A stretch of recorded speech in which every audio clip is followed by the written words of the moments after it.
Okay, so haven't done a live stream in a couple of weeks. Lots of stuff has obviously happened since the last live stream. The Women's World Cup is now completed. We saw a lot of controversial things in the Women's World Cup this time around that we didn't see in the Men's World Cup last year. The use of VAR, I think FIFA are getting it wrong. I think with these experimental rule variations on the change of definition of offside, what is and isn't handball, the unnatural position of an arm, and the goalkeeper encroachment from penalties, I think, do that in friendlies, don't do it in a major tournament. It made the women's game look really amateur, which was unfortunate.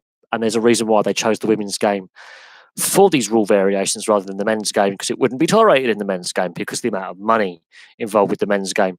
The funny thing is, as the tournament went on, the VAR got better. I feel sorry for those teams that were screwed over by the VAR in the early rounds. There was a lot of controversy at the World Cup. And what people fail to realise is people say, I don't care about women's football, not interested in it. What happened in that World Cup with VAR and rule variations will affect the men's game, will affect the Champions League, Europa League, FA Cup, Euro 2020. We've seen it in the Copa America. Even when Brazil winning, they weren't happy with the VAR. We've seen it with Argentina in the Copa America, not happy with VAR. So the experiment that FIFA did at the Women's World Cup is going to have ramifications for the men's game, for the profitable side of the game, as I say. Also, the USA winning, while the best team won, there were two characters on the American team that made it hard to like them, Megan Rapinoe and Alex Morgan. They made the American team very unlikable with some of their antics and statements in the press, and I think that overshadowed a really good American side and a really good American performance at the tournament. Alex Morgan with some of her histrionics and Megan Rapinoe with some of her arrogance, I don't think has made the Americans many friends when it comes to international sport. Not that they had many friends to begin with. And it sort of overshadowed their accomplishment as a team. Some of their antics and some of their players went very under the radar because of Rapinoe and Morgan deciding to be, well, not very nice people. Other sports news, obviously the NHL draft has been and gone. I think I reported on that.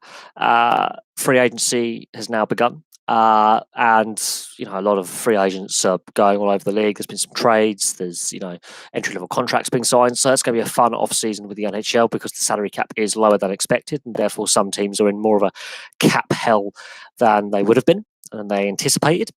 The Major League Baseball series in London are getting mixed feelings on that. Now, I didn't watch the Major League Baseball in London. There was other sporting events on that I was more interested in. Not very well advertised. You either had to have BT Sport, which costs a lot of money, or you had to watch on the BBC Sport website when there was much more accessible sport on various TV channels in this country. Hit and miss. I think Major League Baseball for next year could do things better.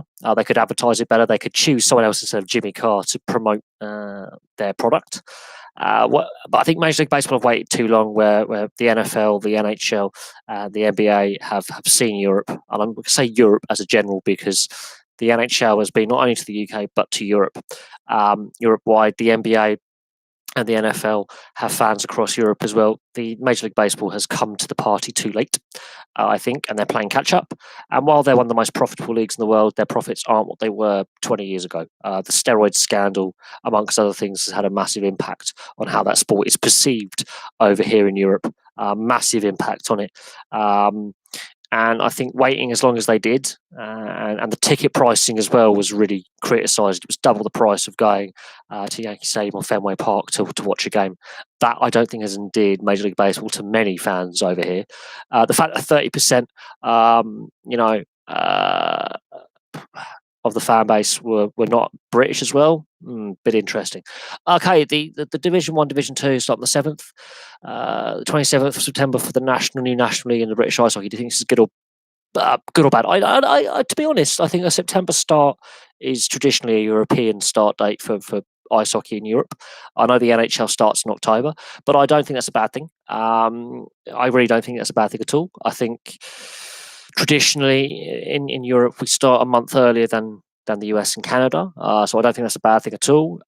It's good that they've got the dates out nice and early. It's good that there actually seems to be more stability in the off season now than what there was a couple of years ago. British ice hockey's had an issue with a lack of stability when it comes to every off-season, what's going to happen next. The fact that they got the National League sorted very, very quickly, even I think just before the season even ended, they'd already got the planning stages in place. Getting leads in, really important. And getting them up and running as quickly as possible. I think that's a positive. Milton Keynes Lightning dropping down a league. It is unfortunate that they couldn't stay in the Elite League, but they, without the Edinburgh Capitals, they were the next worst team, and they were also as equally hopeless as Edinburgh were, if not worse. And there is issues over ice time at Milton Keynes. Leeds have signed players. I have sort of tried to follow them on Twitter, but the last couple of weeks, ice hockey's taken a back step with the women's football, and the Tour de France has now started, and Wimbledon's now started, and I've been, looking at other sports. I've been getting back into my superbikes and watching a few superbike races, both Wales and British superbikes, which has been really fun. But I think, while this is the off season, this is where players get signed, and this is where trades take place in the NHL, for example, and free agents get picked up and contracts get signed. It's good to see the teams getting it done really early, and therefore, preparing themselves for the new season. I think having those start dates is a good thing. It means the lower level teams can get that, those extra games in. A lot of them will be sharing rinks with national and elite league teams, so that's kind of good. I think it's going to be an interesting one to see how the season plays out with the two conferences, the North South, and how that all works out and how Leeds do. But at the end of the day, it's a reformatted league that I think had to come. Fans wanted it to happen. They do miss the old EPIHL days. While that was a bit of a struggle with the import rule, I think they got that slightly wrong. I think that structure worked in a sense financially. The teams that have struggled financially, there's a reason why they're in Division 1 and Division 2, South and North in the National League structure. There's a reason why teams were struggling this past season financially. They just could not financially cope with the travel necessarily and things like that. Those bigger teams were clearly far more suited to playing, and being more competitive than the teams that had been in the lower levels before. It was an unbalanced league. There was no hope for those lesser teams to make that jump. I think, while I like to see import players, I think eventually the sport will become more profitable for all levels. I think we'll see the import rule change again at some point within the next couple of years. I think as this new national second tier kind of gets started and has the same amount of teams as the Elite League, I think at some point some of these national teams will take that step to the Elite League. And I do believe Hull will be the next team that the Elite League looks at to bring up. And I think Guildford need a rival in the south of England, be that Peterborough or Bracknell. I think that will happen as well. I think we will see teams from the National League make that step up, and then the National League take the stronger teams from the Division 1 North and South take that step up. So as long as the sport keeps growing the rate it has, I think honestly, we're going to have the sport trending in the right direction. I think though, baby steps are important. I think in the past in the UK, the sport has overstretched itself. Look at the Super League era. I'm just pointing that out, which may be a bit before your time, before you were alive, but yeah. Look at the Super League era. That was when the sport in this country with ice hockey overstretched itself massively. Teams went out of business. Teams financially struggled in the years following. The Elite League wasn't certain to succeed. The British National League went out of business as well. The EPIHL has since gone out of business and has sort of this rebirth with this National League.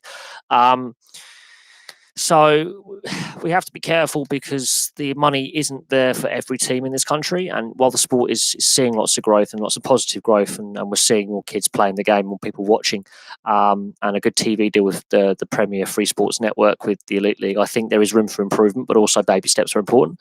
The pre-season, I think you have to be careful with the pre-season, so it actually is beneficial for all teams. There's no point in getting a National League team to play an Elite League team. That would be a very unbalanced pre-season, and it wouldn't help either side really develop themselves and prepare themselves for that upcoming season, I think. But pre-season is always one of them where you just want to get the players up and running and get those combinations working together. Not all players are also available in pre-season.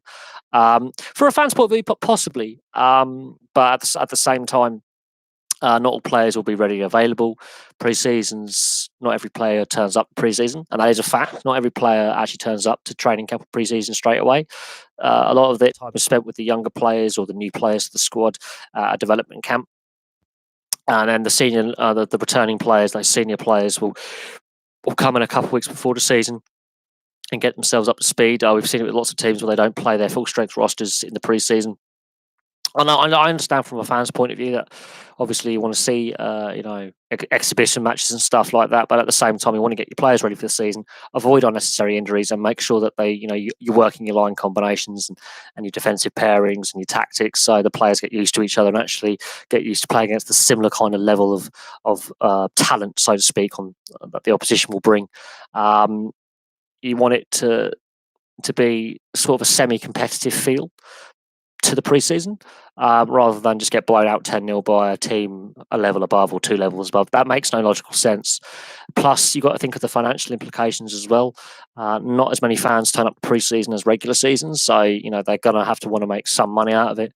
And pre-season is a difficult one, but it's generally up to what can be arranged with teams and what fixtures are arranged and what players are available as well. It is one of them. Bearing in mind they are starting the season a bit later in September for the National League level, so that's more time to get more preseason games in. It's going to be interesting what the preseason schedule is going to look like, and is everyone's squad's going to be fully announced at that point. So we'll have to wait and see on that one. But at the same time, it's interesting. It's a good point. Preseason, how do you get a preseason right? And it varies from sport to sport. We've seen. Well, when do you think we have to wait for Division 1 teams to move to the National League when they're ready? To be honest, we have to see how this new National League works and how, as I say, Leeds do, and how Milton Keynes readapt to a lower level. It's going to be interesting. Two of the teams that are now in the National League, one is playing their first ever season, and one's had 2 seasons as an organisation in a different league. So it's going to be interesting to see how they adapt to the league structure. It's going to be interesting to see how all 10 teams do. I think it's going to be a very competitive season. I think it's going to be very, very close when it comes to the final reckoning of where teams are.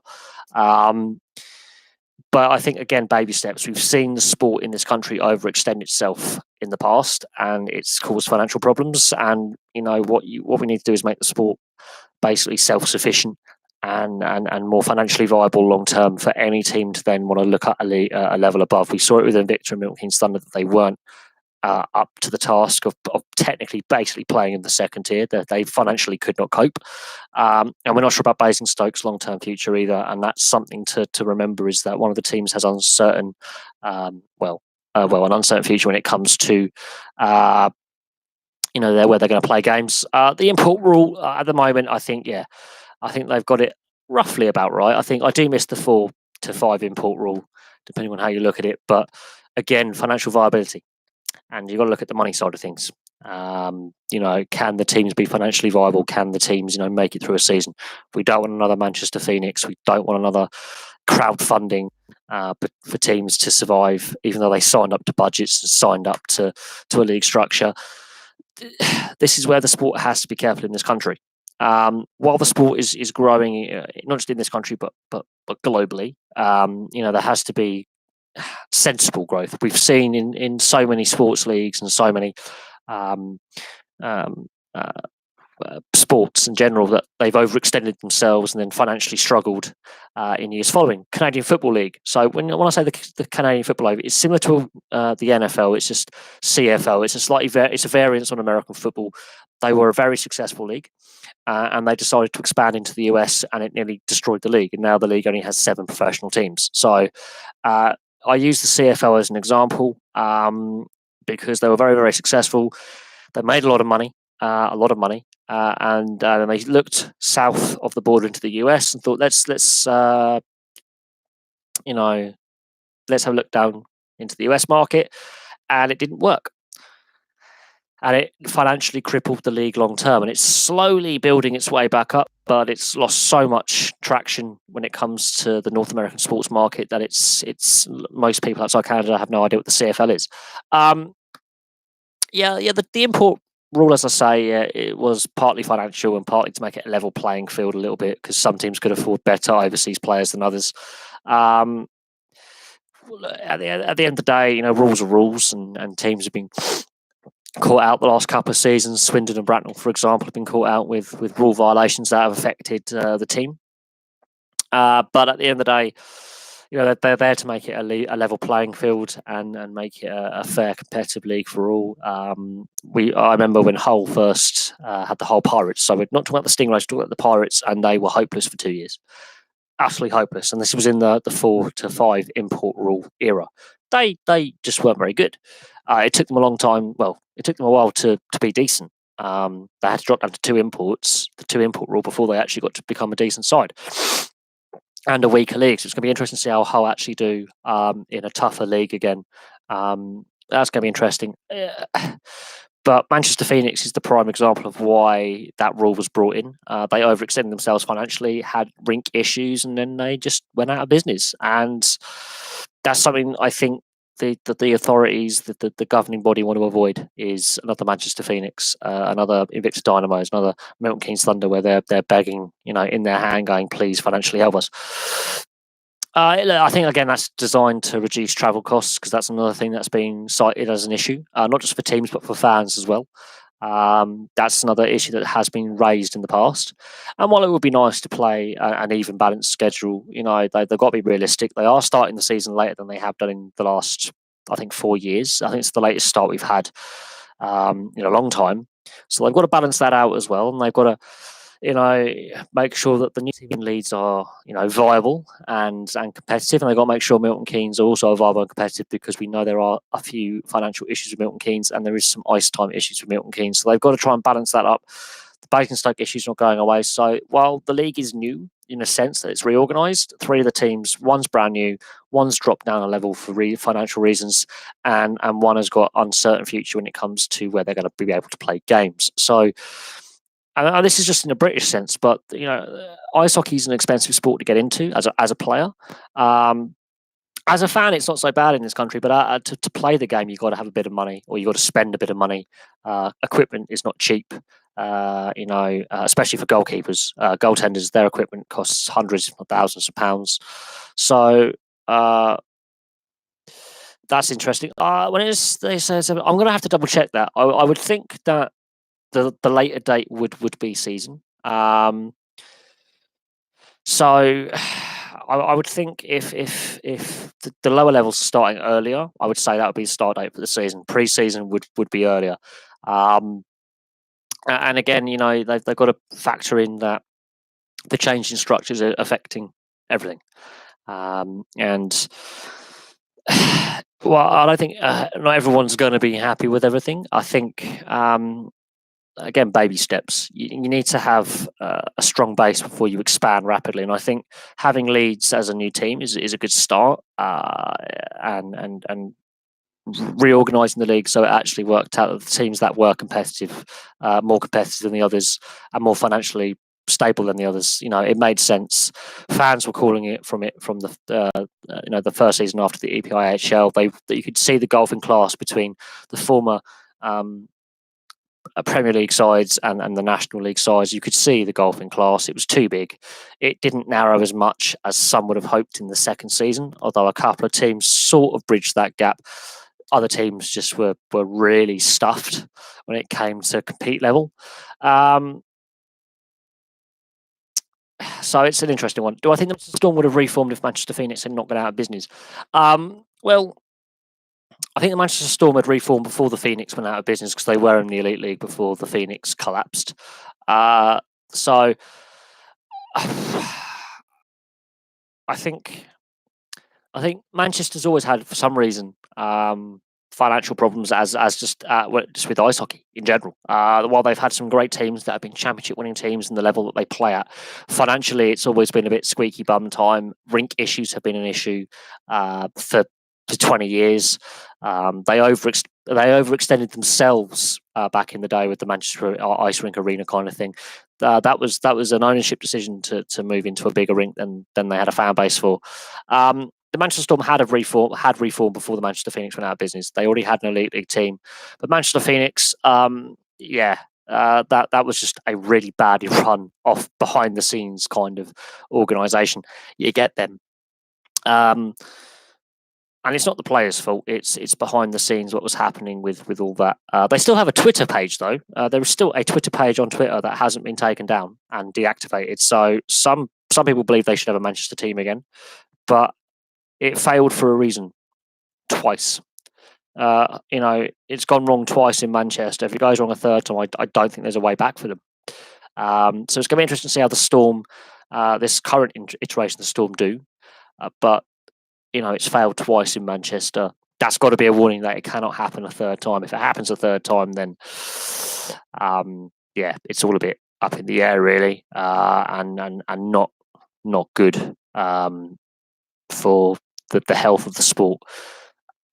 But it's always been precarious in Manchester. I do not understand why they play out of Altrincham, I think, and the Phoenix had issues with their home ice and ice time, and they moved rinks like 3 or 4 times. And by the end, they were playing in Blackpool, which is nowhere actually near Manchester.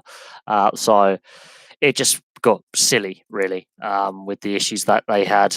And it's unfortunate because they had a really, really good team. The season before they went tits up, they were one of the best teams at the level they were playing at. But they overextended themselves and they were badly managed off the ice. And, it did them. That's what did them in was poor management and a lack of direction with the team and what they wanted to be and financial mismanagement and agreements with ice rinks not working out. But that's in the past. The Storm are in the Elite League. They're competitive in the Elite League, if nothing else. They're nowhere near as bad as the Edinburgh Capitals were, so that's something. But it happens in a lot of sports that teams do struggle. We've seen it overseas. You just have to look to North America. You have to look at when a team struggles, generally they move the team. That's something that happens a lot is relocation. And we can discuss that, at some point. But I don't want to focus just on British ice hockey. There's a lot of other things to talk about. But interesting that your questions are, it's going to be fun looking at the new season, both Elite League and National League. Absolutely. It's the second season with the TV deal for the Elite League. So that's a positive, is that there's a second season. There's going to be more games broadcast. Crowds were up, which was a positive. Teams were playing better. The league was more competitive. And on the future of the game, I think Hull will be the second team, the next team to go to the Elite League level. And then they're going to have to make it an even league, which means they're probably in a perfect world they'll look to the south of the UK to give Guildford a rival, because Guildford otherwise have got so far to travel to all their away games. The closest rival being Cardiff. That financially will be a drain on the team with all those travel costs. So it's going to be interesting to see how the Elite League approaches any further expansion or affiliation with the National League and player development. I can see more British players getting drafted by the NHL. I think there's enough young, talented British players in the pipeline and playing right now that could end up in an NHL draft in the next couple of years. I think, and as Casey says, with the Swindon Wildcats having 2 teams, a development team and then the main team, I think the Elite League needs to look at, instead of just giving players 2-way contracts in the National League, actually looking at having an affiliate system and a development system that works. If that the Elite League is to grow and become better, and the National League is to grow and become better, I think there's a lot to discuss. But again, as I say, baby steps with the sport in this country. But it's good to see some positive things happening with a sport in this country, considering that a lot of other sports like football and like rugby union and like cricket have got a lot of issues, and rugby league's got problems as well. Rugby league, the crowds aren't as big as they should be, and it's too north of England centric. Rugby union's got issues as well, not just in England but in Wales and Scotland. Scotland at youth level, their team is under 20 level is getting destroyed at the moment and isn't doing very well. Wales at club level, there's issues off the field. Obviously, we know financially. England, there are issues with the sport being seen as elitist and not acceptable, accessible. To state schools, and that's a problem. Rugby league is seen as a northern sport, and there's not enough teams in the south of England or the south of the UK and Wales.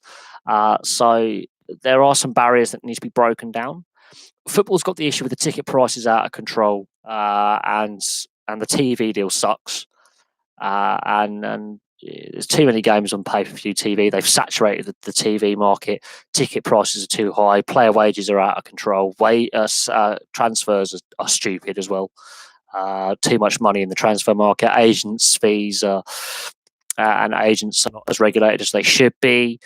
The managerial sacking merry-go-round is just a constant thing, and some clubs have got really shocking ownership. So, football in this country is not in a good as position as it could be or should be.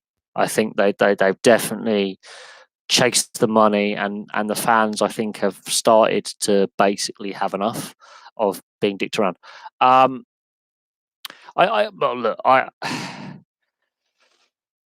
I have concerns about how football is run in this country, and that's north of the border in Scotland as well as here in England and in Wales. Ireland and Northern Ireland's a bit more complex when it comes to governance, but England, Wales, and Scotland, there are problems with the governance of the main sport in this country. There's massive issues, massive problems. There's issues with the ticket pricing at Wembley and Club Wembley. There's issues with there's a whole host of problems, really. Club ownership is a massive discussion point. Ticket price is a massive thing. The TV deal, there's still a package that's gone unsolved for the next TV deal. That should be on free-to-air TV. I'm not kidding on that point. Those unsold games should be on free-to-air TV. I think the Amazon Prime TV deal, you can only watch 2 of the games because they've got a 20-game package or something, or a 40-game package. You can only ever watch 2 of them because of when the games take place. So you're paying a lot of money to watch very, very little. BT Sport, obviously, no one likes BT Sport, really. The amount of people I see who are just had enough of BT altogether and wish it had never come along as a channel, and how they've pissed off fans over the Champions League and Europa League rights. Sky Sports, they keep raising their prices as well, and I think they've reached a point where people are turning off subscription TV, and they're just finding VPNs to stream it online, or they're just finding free streams that are illegal. There's too many corporate seats. I think now a working class man's game has become a rich man's toy. I can't afford to go even to Reading and watch a game, which is my local team, that old Maidenhead United who play in the conference. My 2 local teams, apart from Bracknell Town, I can just about afford to go to Maidenhead United, just up the road in the conference. I can't afford to go to Reading in the Championship. I just can't afford it. I can't even afford a Championship ticket. I could afford the ticket, but then you've got to factor in the travel, the food, the drink, And there are too many corporate seats, and I do think that's what's slowly killing the sport, is the money gravy train. Fans have had enough, especially the Europa League final in Baku and the backlash about having the final in Azerbaijan. UEFA have got to wake up, face the music. We don't want changes to the European competitions when it comes to club football, which they are intent on doing. We want to have fans treated fairly and rather than an afterthought, because at the end of the day, without fans, empty stadiums look really shit for TV. I say this every time. And a prime example is Newcastle United with the Rafa Benitez situation and him walking away from the club. They are threatening to boycott. And at the point when you have an empty St James's Park on the opening day of the season, that tells you Mike Ashley's got it completely wrong. He's completely, either he doesn't care about what the fans think, or he's completely misread the fans and what he can get away with. Because, as I say, when St James's Park has empty seats and they are visible, that the fans have had enough in Newcastle. I think that the Newcastle United fans, for me, are possibly the most loyal fans in football. They're the longest suffering fans of the Premier League, I can tell you that.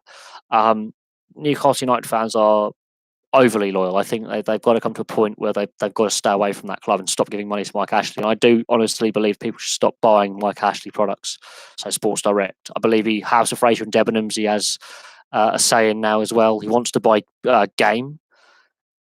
If he buys Game, I'm going to see X for my stuff. I ain't going to Game again. I've stopped going to Sports Direct on principle. The guy is not only destroying that football club, but he's got some pretty poor work practices for his staff, and his employees are treated like crap. little more than wage slaves, and he's not a particularly nice individual. This Sheikh Khalid takeover deal was completely collapsed. There's no news on it. It was over, I think, 2 months ago. That we're in the 14-day period where the Premier League and the FA have our proof of funds. It's been reported that last year he failed to buy another football club because he couldn't prove where the money came from. But the corporate seats and the corporate gravy train has definitely damaged the sport.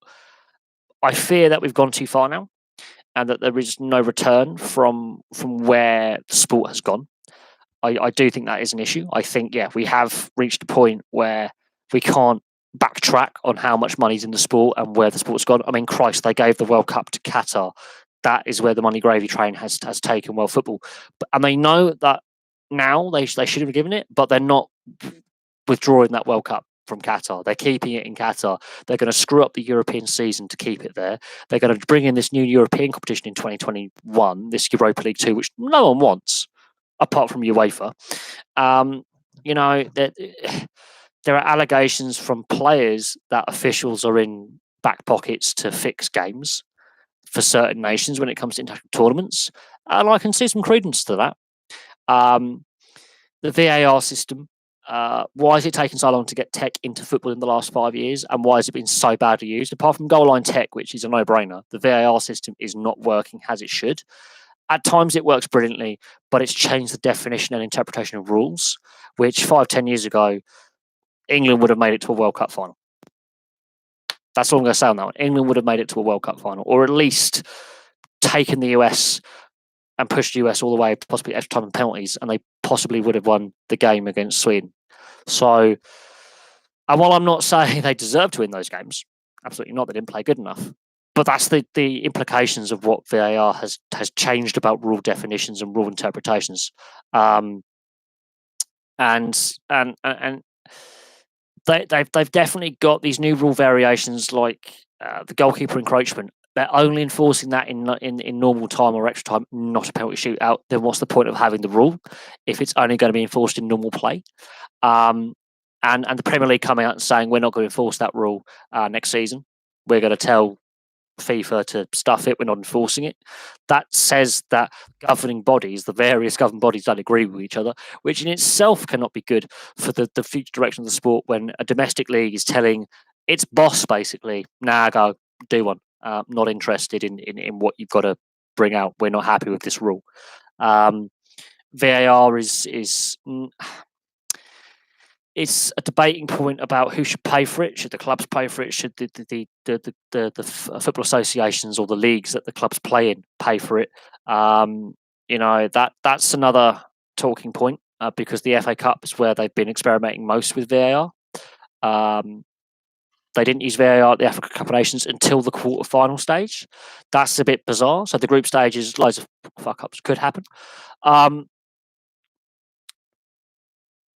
don't get why I don't get your question here because it's not really well worded. I don't get why there was no reserve day at the Cricket World Cup. You're going to have to reword that and actually think before you type because that makes no sense. I'm not going to lie. I'm not going to lie. That sentence A doesn't actually exist as a sentence because it's not a sentence, and B, it made no sense. And while I love you as a subscriber and as a regular viewer, I can't understand that. The Cricket World Cup, I think this is something I haven't discussed on the channel because I haven't been able to watch any cricket because it's on Sky. And the only highlights package is of England games. So there's no other games getting highlights package on mainstream TV. You have to pay for Sky and you have to pay a stupid amount of money. And that's just not happening. I'm not giving... Now Comcast own Sky, but Rupert Murdoch signed the deal. So when Murdoch was in charge, he got the deal signed for the Cricket World Cup. Comcast, there is going to be some restructuring in 2021 when the TV rights deals come up for a renewal that they haven't already renegotiated. And so in 2 years' time, Sky Sports and what is accessible to us, the end user, is going to be a lot different to what it is now. There is definitely going to be a restructuring of Sky Sports, Sky Cinema, and the more accessible Sky channels like Sky One, Sky 2, and all that kind of stuff. And that could have a massive impact on how we access our sports. But I think the Cricket World Cup, they could have really had a great tournament on TV, really got the public involved. They put it behind the paywall, and that's put a lot of people off. And the highlights package is very limited on free-to-air TV, which I think was a massive mistake by the organisers and the TV rights. I think that's wrong. I think it is absolutely wrong.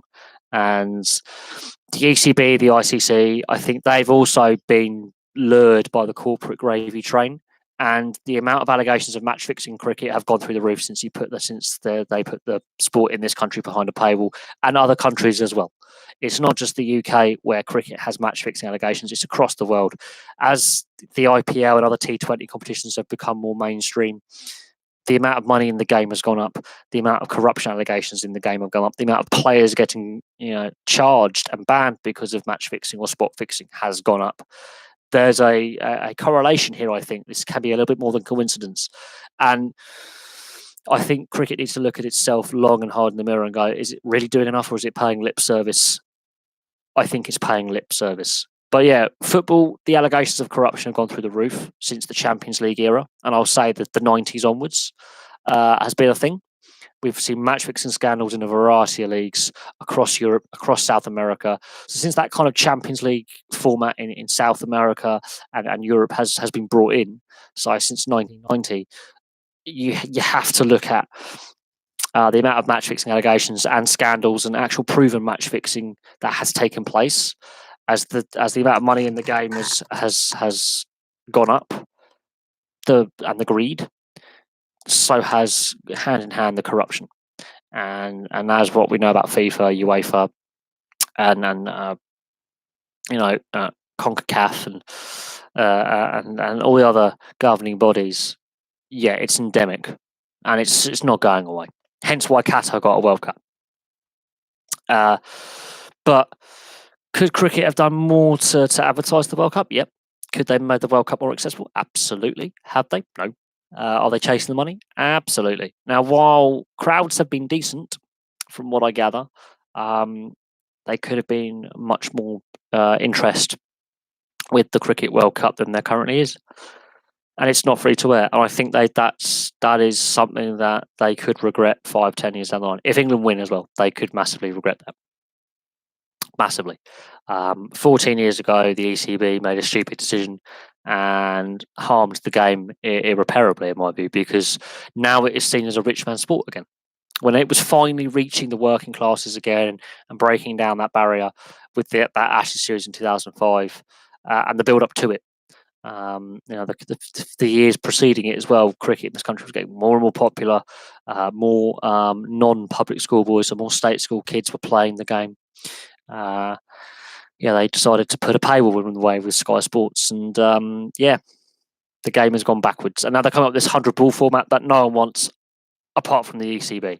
I cannot see how that makes cricket more simple. It makes it more complicated, and I can't see the only players that seem to be in favour of it are those with centralised ECB contracts. So they're yes men basically, and I think that is wrong. I think they should listen to the fan base. They should have listened to fans about the TV deal, and they don't want to. They've chased the gravy train, and it is actually harming the sport, and has made the sport less accessible than what it was 14 years ago, when there was actually less money in the sport, ironically. So again, I think they have to put more cricket free to air on TV because it's slowly killing itself. And that's to do with the governance at the ECB. The governance of the ECB is just shocking and has made some really bizarre decisions over the last 14, 15 years that are actually damaging the sport long term in this country. But we can digress and we can discuss that to death. As I say, we can discuss that to death about, have they gone the right way? Are the BBC, ITV, Channel 4, Channel 5, are they doing enough and putting enough pressure on the ECB to give them some TV rights? We know that there are some TV rights coming back to domestic cricket in this country, which will be accessible. But I think the damage has been done for a whole generation of potential fans turned off because of Sky Sports. And what we now know about the Murdoch media empire, I think the ECB should hang their heads in shame, but they won't. They've made their money. The Blazers at the ECB have made a lot of money in their back pockets, and that's what it all boils down to. It's pure petty greed, and it's actually harming the sport more than than benefiting the sport as it was claimed it would. We've had the same argument with football. We've had the same argument with club rugby. Oh, benefit the sport massively, and it actually has had more negatives than people realise. But that's my view on things. I mean, we could just. I mean, I hate going on about TV deals and corporation and ticket price, but it's a recurring theme in more than just football. And it's not just in this country either. It's a more broader scope when it comes to where the money goes, who owns the teams, the direction of a sport. And I'd rather not spend the entire live stream whinging about ticket price or accessibility or TV deals, TV revenue, accessibility of TV, subscription or free to air, online streaming. We could be here all day, and then I don't think that adds anything to the discussion that we've already discussed for the last year and a half on this channel when it comes to live streams and questions from you guys to me about where sports are. Some sports are taking things in the right direction, and other sports are taking things in the wrong direction, and that's my personal view on things. Do I like all sports? There are some sports I don't particularly follow, but I can understand why people do enjoy watching them and participating in them and wanting to be involved and wanting to watch.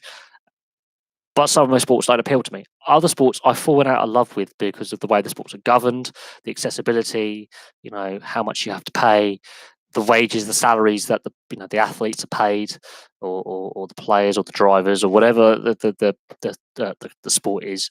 And yeah, I think. Do I think Super Rugby can recover from all the half-empty stadiums? Super Rugby has been badly mismanaged. On a positive note, the Jaguares, one of the newer teams, did get to the Super Rugby final this year, but the Sunwolves are not going to be participating next year, which I think is really a dumb move. They weren't given a hope in hell. And the Japanese, for some reason, supported their domestic league better. And the domestic Japanese league is not a bad league. It really isn't. It's been professional since '95. The Japanese league is actually kind of good quality. Their stadiums and their pitch quality are quite good. The Sunwolves regularly played in the right size stadiums in Japan, but then they started taking games to Hong Kong and Singapore, which made no logical sense because they're a Japanese team. But Super Rugby's got problems. Israel Folau and Rugby Australia, they're having their own private battle about money. Two of the South African teams are now in the Pro League, and for good or worse, they were the two crap South African teams that couldn't win sweet sod all in Super Rugby. They're now in the Pro League, and they're still winning nothing. It's heavily tilted in the favour of the teams from New Zealand, and even then, I don't. Super Rugby's got problems, massive problems. And it links into the national federations as well, the national unions. We know what's going on with the Australian Union and Israel Folau, and that's becoming like a big. I'm going to move my camera a little bit. There we go. And that's becoming a big talking point. Is the ongoing Israel Folau, lawsuit now that's pending, and the crowdfunding thing, and Rugby Australia's decision to terminate his contract and all that, and that's becoming an ongoing theme, and that's distracting, conveniently, the issues that Super Rugby has, which is with finance, with half-empty stadiums. The fact that the Kiwis can't even fill their stadiums is a worry. The fact that the teams from New Zealand cannot pack their stadiums out, the teams from South Africa can't pack their stadiums out. South Africa's got some economic issues, which doesn't help. But the fact that the 5 New Zealand teams cannot fill their stadiums says to me that Super Rugby has overreached itself. Ticket price is wrong. There's an issue there, clearly, because if the product is good, which I have to admit, Super Rugby is a brilliant competition. I'm not gonna lie from that. I'm not gonna lie that Super Rugby, as the level of club rugby, is really, really good. It is a brilliant level of competition across the board. But there's clearly something wrong if the best rugby union club competition in the world cannot fill stadiums in rugby mad countries, especially South Africa and New Zealand. That is a stunner to me. That is what I find really perplexing to me, is they cannot fill stadiums in especially 2 countries where it's a religion. These sports are classed as religions. the schools have it as part of the curriculum. Some of the best players of all time have played for these countries, and they can't fill stadiums. Now, that says to me two things. One, the stadiums are too big, and secondly, ticket price. They've clearly got that wrong, or they've just got bored. Fans have actually gone, you see so much rugby now, it's getting a little bit dull, and that says to me that something's gone wrong with marketing, ticket price. They're switching off in some way, shape, or form. The stadiums are the wrong size, possibly in the wrong locations in the cities that they're in. Like, infrastructure is vitally important where you place a stadium. If you've got a great stadium but shit infrastructure and fans can't get there, or if it's difficult to get there, crowds will suffer. I'm going to make an NHL reference here. The Ottawa Senators, their arena is in the middle of nowhere. It's not near the main hub of Ottawa. It's right on the edge of what is the metropolitan area of Ottawa, and it's not easily accessible by public transport, let alone by private vehicle. It's in a really poor location, and that's one of the reasons why the team is struggling to get fans in.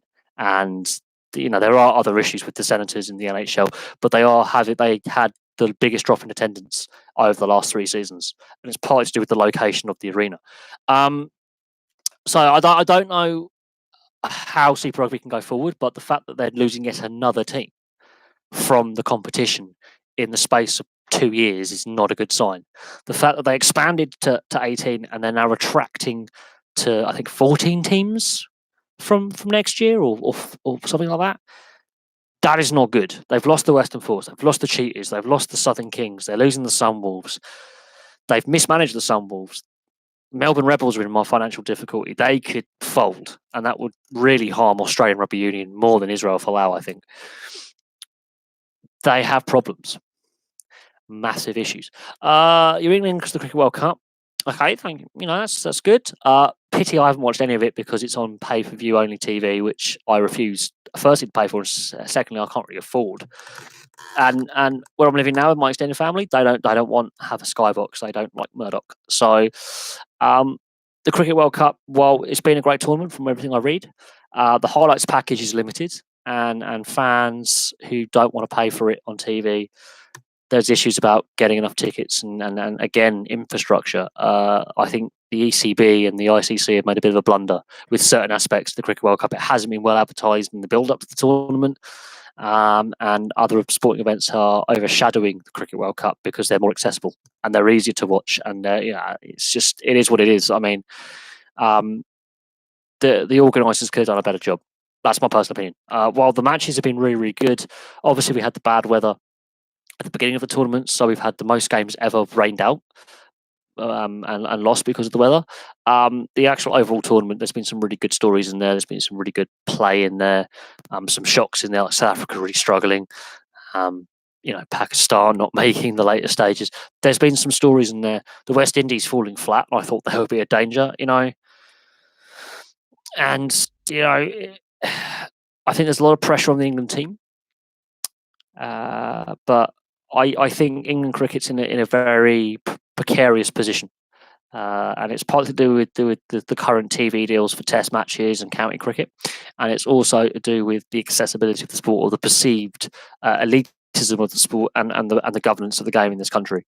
I don't know what it's like in New Zealand for TV rights and coverage and governance, but there's a reason why the Kiwis are one of the best Test sides in the world right now. There's a reason why the Black Caps are doing so well at T20, one day, and Test match. There has been some rain issues in the north of England. On my work, my bin round this morning, my refuse round, as you would call it, that on the old bin lorries, there was a few spots of rain this morning, about 6:30, 7 o'clock, and we weren't expecting it. So there is definitely a lot of humidity in the air, and there's expected to be some rain coming down from the Midlands to the southeast where I live. I live near London. We've lost a lot of play due to rain in this World Cup. But had the World Cup been played last year, there would have been no play lost. It was just so hot and so dry.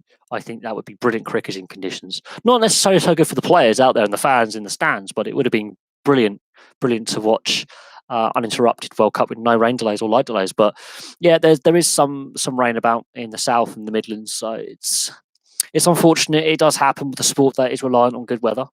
Other sports are less reliant on what the weather does, and you can play in more conditions. But it is what it is. Yeah, we'll have to see how much play they get done. The Duckworth-Lewis method, will they play it under the floodlights? There's all those kind of questions to put in. But now that floodlights are at most grounds, bad light shouldn't really be an issue.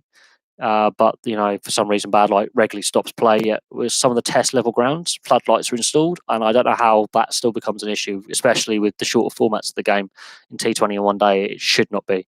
And the day-night tests, I think that is the way forward for Test cricket. But the traditionalists and the old Blazers, they're really dragging their feet, which again inhibits the growth of the sport and the direction and the future direction of the sport. But we can debate that on a separate live stream if we have to. But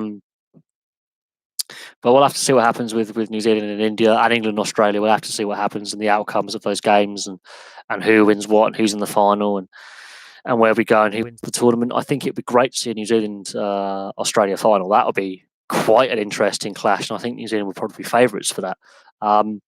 India fell flat last summer in the English conditions. In what we had was the hot summer, so it's going to be interesting to see out of these four nations who makes the final, who wins the tournament. But as I said, the advertising and the marketing has been poor for the World Cup. I haven't seen as many ads as I should have.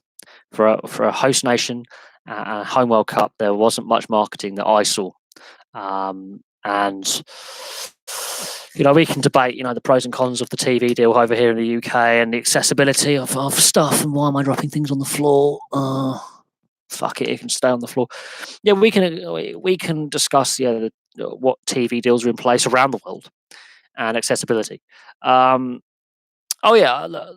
permitting, we should get some good play. But as I said, in this country, it's on Sky Sports, which would be, I think the similar would apply for New Zealand, which would be Sky Sports, Fox Sports in Australia, and you have to pay a lot of money a month for that, and people just do not have the accessible funds, the disposable income to keep paying for this stuff, and a lot of people have not been very, very happy, and it's cost a generation of potential cricket fans a gateway into the sport with how the TV deal is in this country.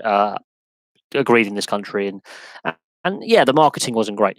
Back on Kane's point about the Super Rugby, can they recover? They need to work out why stadiums are half empty. They need to engage with rugby union fans and do some surveys and get some data collected and work out why the stadiums are half empty and why fans aren't going to games in the numbers they have been in the past. Have done in the past. It's been an ongoing question. It's been an issue for quite some time, but I'm not an expert on the financial situation Super Rugby, but I do know there are financial issues and constraints, and that could be to do with TV deal. That could be to do with accessibility of infrastructure around stadiums. It could be to do with ticket price. It could be the fact that a lot of fans are getting a little bit bored of the same teams winning all the time, or just the amount of rugby played. It's almost like a religion to the point where get all up there. My connection's unstable apparently. Oh, please don't lag out. Thank you.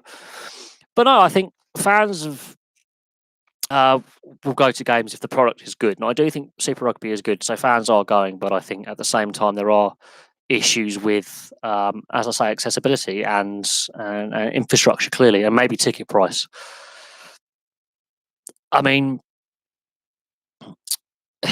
rugby league, the Super League in this country has issues with crowd attendance, whereas in Australia they regularly sell out stadiums, and the average attendance is generally higher.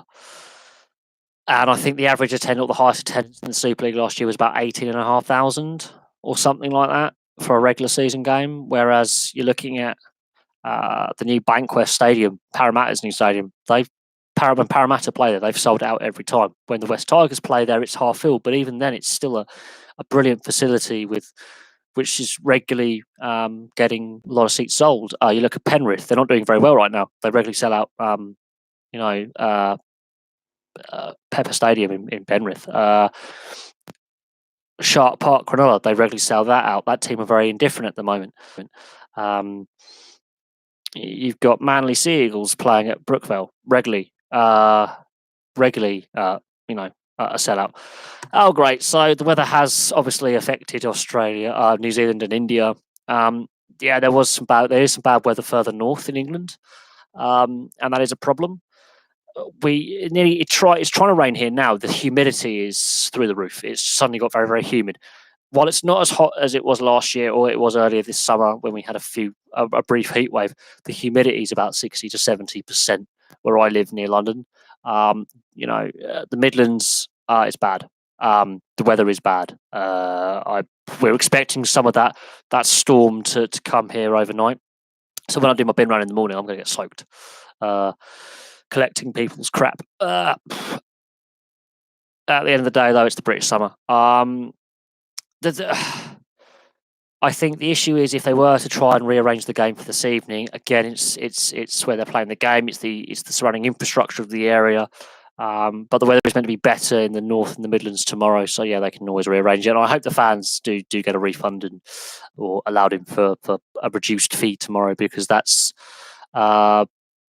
interesting. Yeah, I've obviously done my video on the Rugby League World Cup stadiums and what stadiums were announced, and there were some surprises in there. But it's going to be interesting to see how some of those stadiums get filled, considering that when New Zealand played here at the end of last year in November, the three stadiums they chose, they couldn't fill Ellen Road, they couldn't fill Anfield, and they couldn't fill the Hull City Stadium. And the KC Stadium in Hull, a rugby league mad city, where they couldn't even, fill that stadium, was a really big worry. They half filled Anfield, and that was a shambles. And there's a reason why rugby league did not work in Liverpool the first time round, and that the nearest rugby league team is St Helens, and they half filled Ellen Road as well, which I know Headingley's having some improvements made, but that is pretty shambolic that they couldn't fill Ellen Road in Leeds. It's going to be interesting to see what the attendances are like. Obviously, 6 years ago we had the Rugby League World Cup, and there was some like Workington was used as a location. That pitch was not suitable for international rugby league. Whoever thought of that idea deserves to be shot. Personally, I think there were some idiotic decisions there. But it's going to be interesting. But that's in 2 years' time. More English players are now signing to go to the NRL. We've got, I think, Williams from Wigan has just signed to go to Canberra. And I did a video on who's the other English player who's joined the NRL. There's another one who's just joined the NRL. He's a centre, Callum Watkins. So 2 more English players are now joined their rugby league clubs in the NRL. We've got Ryan Hall, who's also another addition, Bateman, Sutton. Canberra's basically looking like a Super League forward pack right now. Not going to lie. It's going to have a Super League halfback. There's more English players going over to the NRL. Gareth Widdop's obviously coming back the other way, but he's injury prone. I don't think his career is going to survive this shoulder injury that he's had, but we'll see. It's going to be interesting to see how the crowds do, yes. It is going to be very, very interesting. But Super League, there are issues. Part of it's to do with the TV deal. Part of Rugby League's problem is the Challenge Cup this year, where the non-English teams, apart from Red Star Belgrade, were forced to pay, and Toronto and Toulouse rightly boycotted. And when Catalan threatened to boycott, they suddenly relaxed the payment for Catalan because they're the holders. Yeah, Rugby League, I think the people governing the game really need to go. I think this northern thought that we in the south of England don't support it is complete and utter BS, because I'm a rugby league fan. I live in the south of England. I've always loved rugby league since I was 2, 3, 4 years old. I don't see why it should be a preserve of the north of England. I really don't. I think that actually sets the sport backwards and makes the sport less appealing if you just don't expand. The sport needs money, it needs investment, and the best way to get investment is to expand your horizons and get new fans in the gates.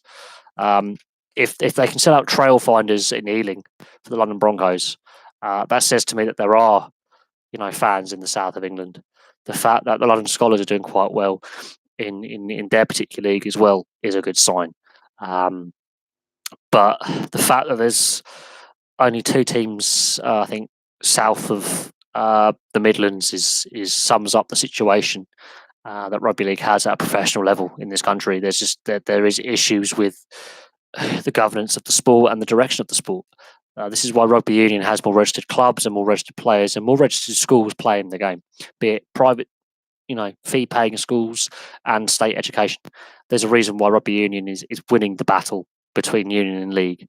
And union is meant to be the elitist sport, yet more state schools play union than league. So rugby league in the UK has massive, massive issues. Same in France as well. That's a very regional sport in the southwest. They tried it in Paris with PSG. Yeah, PSG in the 90s had a rugby league team, and it wasn't very good. It fell flatter than a lead balloon. Fell faster than a lead balloon, I should say. But rugby league in France and the UK is very regional, and is crying out for money. Absolutely crying out for money. But we'll see what happens with the future of the game. We'll see what happens with the World Cup in 2 years' time.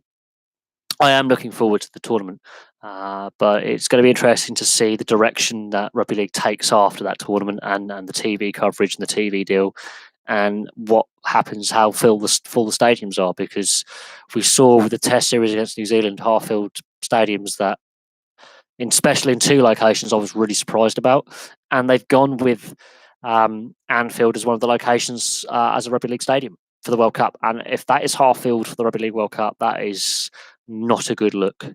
Not a good look at all. And that's something that we have to consider, is have they got the right stadiums for the tournament? And is the infrastructure in place for the tournament? And,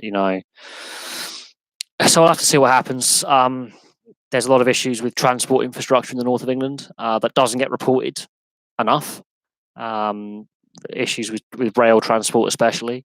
So that's going to be interesting to see the infrastructure and the organising committee, how they go about preparing for the tournament. Some of the stadiums they have chosen, I am questioning their choice of stadium. I am. But look, at the end of the day, we have got 2 years to wait. A lot can happen. If the London Broncos can stay in the Super League this season and be successful and stay up, I think that would help massively. But it seems that the Rugby League governing body doesn't really want that to happen somehow. They're not so keen on a London team, which I think is really bizarre, because that's where all the money is. But anyway, the travel will kill them. Financially, Serbia is not a wealthy country. It's a very corrupt country as well. Financially, the travel will kill them. And I cannot see many away fans really wanting to go to Belgrade to watch a game, considering the issues between Serbia and the UK over the years since the breakup of the former Yugoslavia. They haven't been the nicest of friends. And while it was great that they were part of the competition, and it's great that the sport is growing outside of its traditional heartlands, which is something that the traditionalists don't want to do. I think we have a long way to go to break down a lot of barriers with the sport. A long, long way to go. To be honest, I think they would get slaughtered if they were to come up against the London Scholars, for example. Would batter them week in, week out, and that's the next nearest team to me, but that's professional, that they would annihilate them. And we don't want teams getting battered 40, 50, 60-0 on a regular basis, because that does no good to develop the game. I think while it was a great bit of PR to get them in the Challenge Cup, the fact that the other overseas teams had to pay to enter, but the English teams didn't, made it seem like a token gesture and really a very regressive policy to make Catalan, the holders, Toulouse and Toronto, pay £500,000 to enter each. That's a bizarre decision, considering that Toulouse are playing in the Championship, Toronto are playing in the Championship, and therefore, while Toronto have wealthy backing, and Toulouse is one of the most historic clubs in French Rugby League, the fact they've taken Toulouse out of the French Rugby League system has actually damaged Rugby League in France. But at the end of the day, there's not as much money at the lower levels that there should be. and you could argue about the TV deal. You could argue about, growing the game, getting investment, looking to the south of England where there's a lot of money, and they refuse to do so. But that's the state of rugby league. That's the issues. Rugby league is where the money's coming from. Oh, and players misbehaving all the time. That's a league wide issue, both here and in Australia, New Zealand. Players doing drugs, beating up women, and drinking, and other criminal activity. The off field behaviour by players in rugby league is a concern, and I think it's something that both the Super League and the NRL are not doing enough action on. And Todd Greenberg is just an arse, is the best way to describe Todd Greenberg, because I don't think he is the right guy to run the sport in Australia as CEO of the NRL. I really don't. I think he's too close to the Canterbury organisation that breached the salary cap because he was working there at the time. And there's not a lot of trust in the man, because since he's taken over as CEO of the NRL, it's been scandal after scandal after scandal after scandal. Bearing in mind the salary cap scandals weren't necessarily on his watch, because they are backdated, and there are, that's a lingering issue with that. But since he's taken over, it's reactionary policy to reactionary, and they're reacting to incidents. They're rather being proactive and sitting down with players and the clubs and the fans and all the stakeholders, the backroom staff, the investors. They're reacting to decisions, and some of it is bizarre. So Jack de Belin has the no fault stand down policy. He's still getting paid. He hasn't been fired, but the crime he is accused of is exceptionally serious. Ben Barber slaps his missus around a bit, allegedly, doesn't get charged with an offence, is banned for life. Is there a racial bias there? Quite possibly. Greg Inglis gets caught drink driving. No, you're still a superstar. You're still an Indigenous superstar. Within 6 rounds, he's retired from the sport. He's like, I'm retiring. It's not to do with drink when we and mental health. Yet he then admits himself for rehabilitation for drink and mental health.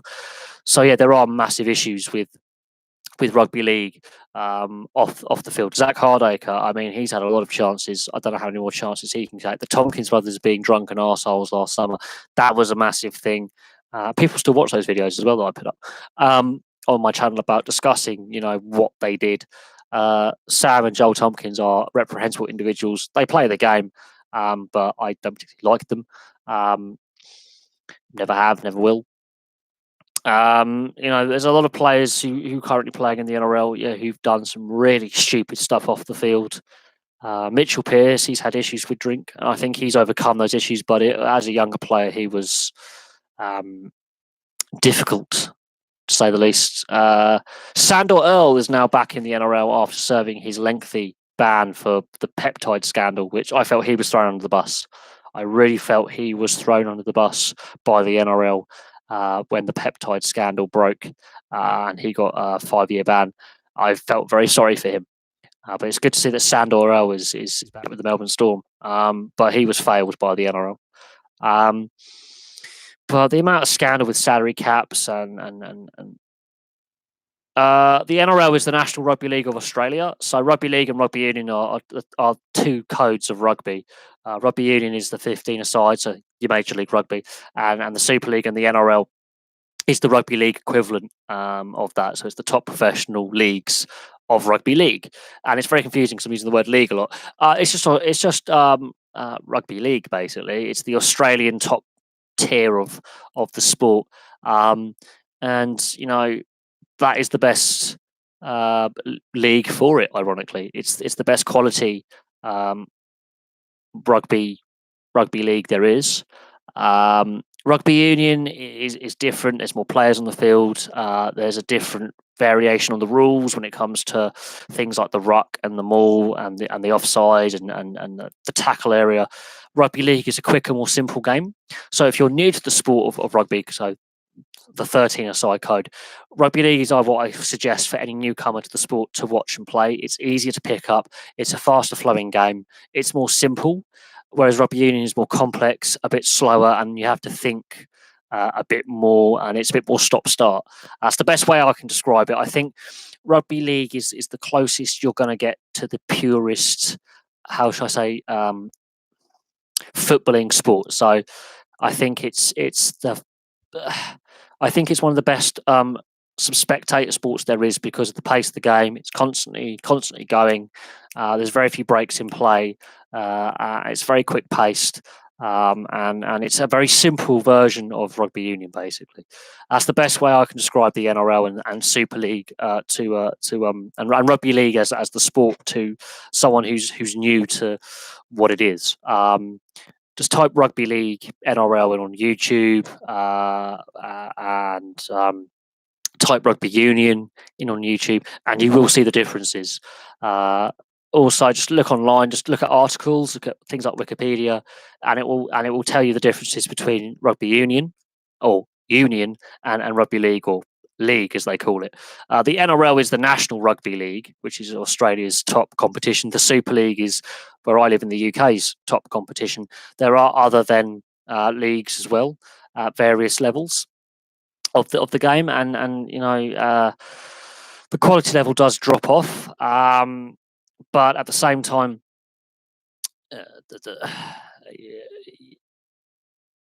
you have to look at the best way to learn it is to watch a game. And there are some websites out there where you can sort of watch games, and there are some footage on the internet, and there are some great articles on it, and some great YouTubers who cover the sport as well. It will take a little bit of getting used to if you're watching it for the first couple of times. But once you've worked out the difference between rugby union and rugby league, both sports actually become more simple. The more you watch, the more you learn. But I would say rugby league is the simpler sport. It's the faster paced sport. There's less players on the pitch. The tackle area is a lot different, but the speed of the game is quicker. And I think the players, there isn't really. I think it's difficult to describe, but the physicality I think is about the same. It's just different. It's a different style of physicality with the two games, but I think I would say the physicality as itself, that the actual collisions is about roughly equal. It's just the way the tackles are done in league over union is where there's a real difference, and that kind of breakdown area, the breakdown as it's called, is different as well. But it's good fun. I've played a little bit, but I've been watching the NRL for years, and I've been watching rugby league for longer than the NRL has been a league. The NRL came out in 1998 as a professional league, but Super League came around in 95. But I've been watching rugby league as a sport since 1992. So I've seen a lot of great players play the game, and I've seen some really great matches in my time. And it is a sport that does have problems. I'm not gonna lie; it does need to look at itself and fix a lot of the issues that they have. But I think no sport's perfect. There's always going to be some kind of issue in sport where a sport could be better governed or more accessible, or there's player misbehaviour, or there's a cheating scandal. There's always something going on that's negative in sport, whether we like it or not. But it's good to have like a new viewer who's asking the question, what is this sport?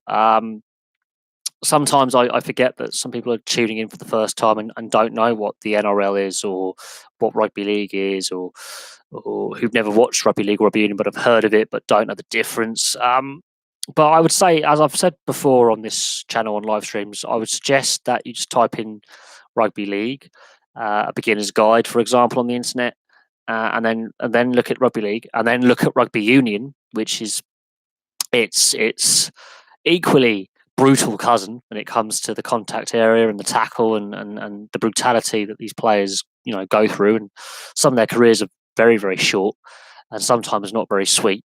And you'll find a newfound respect for what these guys put themselves through on a weekly basis. Obviously, the Americans, you've got the NFL.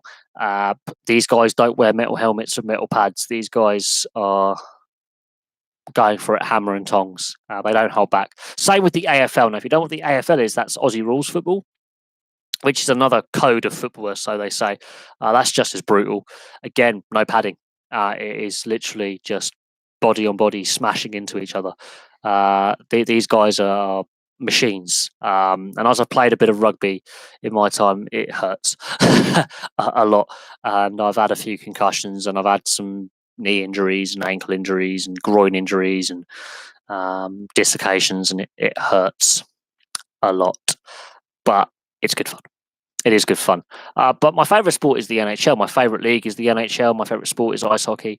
And you know, oh yeah, you can hear that on the TV. You can hear that on the pitch side mics. You can hear the collisions. I remember I don't know if it was in the Rugby League World Cup in 2017 or 2013. I definitely heard bones break in one collision and a player not looking so well when he was carted off. It's the same with AFL, same with rugby union. Some of the NHL, I don't know. I've seen jerseys from all 31 teams. I'm a Jets fan, but I'm wearing my Bracknell Bees ice hockey hoodie. But I've got Coyotes stuff. I've got Vegas. I've got Capitals. So I've got 4 teams jerseys or hoodies. But for me, I don't know. I've got friends who are Tampa Bay Lightning fans. I've got mates who are Ottawa Senators fans, Rangers fans. I'm a Jets fan. So I honestly couldn't tell you. But when I'm watching games at my local rink, supporting my local team, dropping a plug here, I've seen jerseys of all 31 teams. And I honestly couldn't tell you which is the most popular. But Boston Bruins is quite a popular team over here in the UK. Anything Original Six is going to be popular around the world. Original Six will have a bigger fan base worldwide than newer teams. But the Vegas effect, the Vegas Golden Knights, they've had a big positive effect. I've got a lot of friends who've got Vegas stuff. I've got Vegas stuff.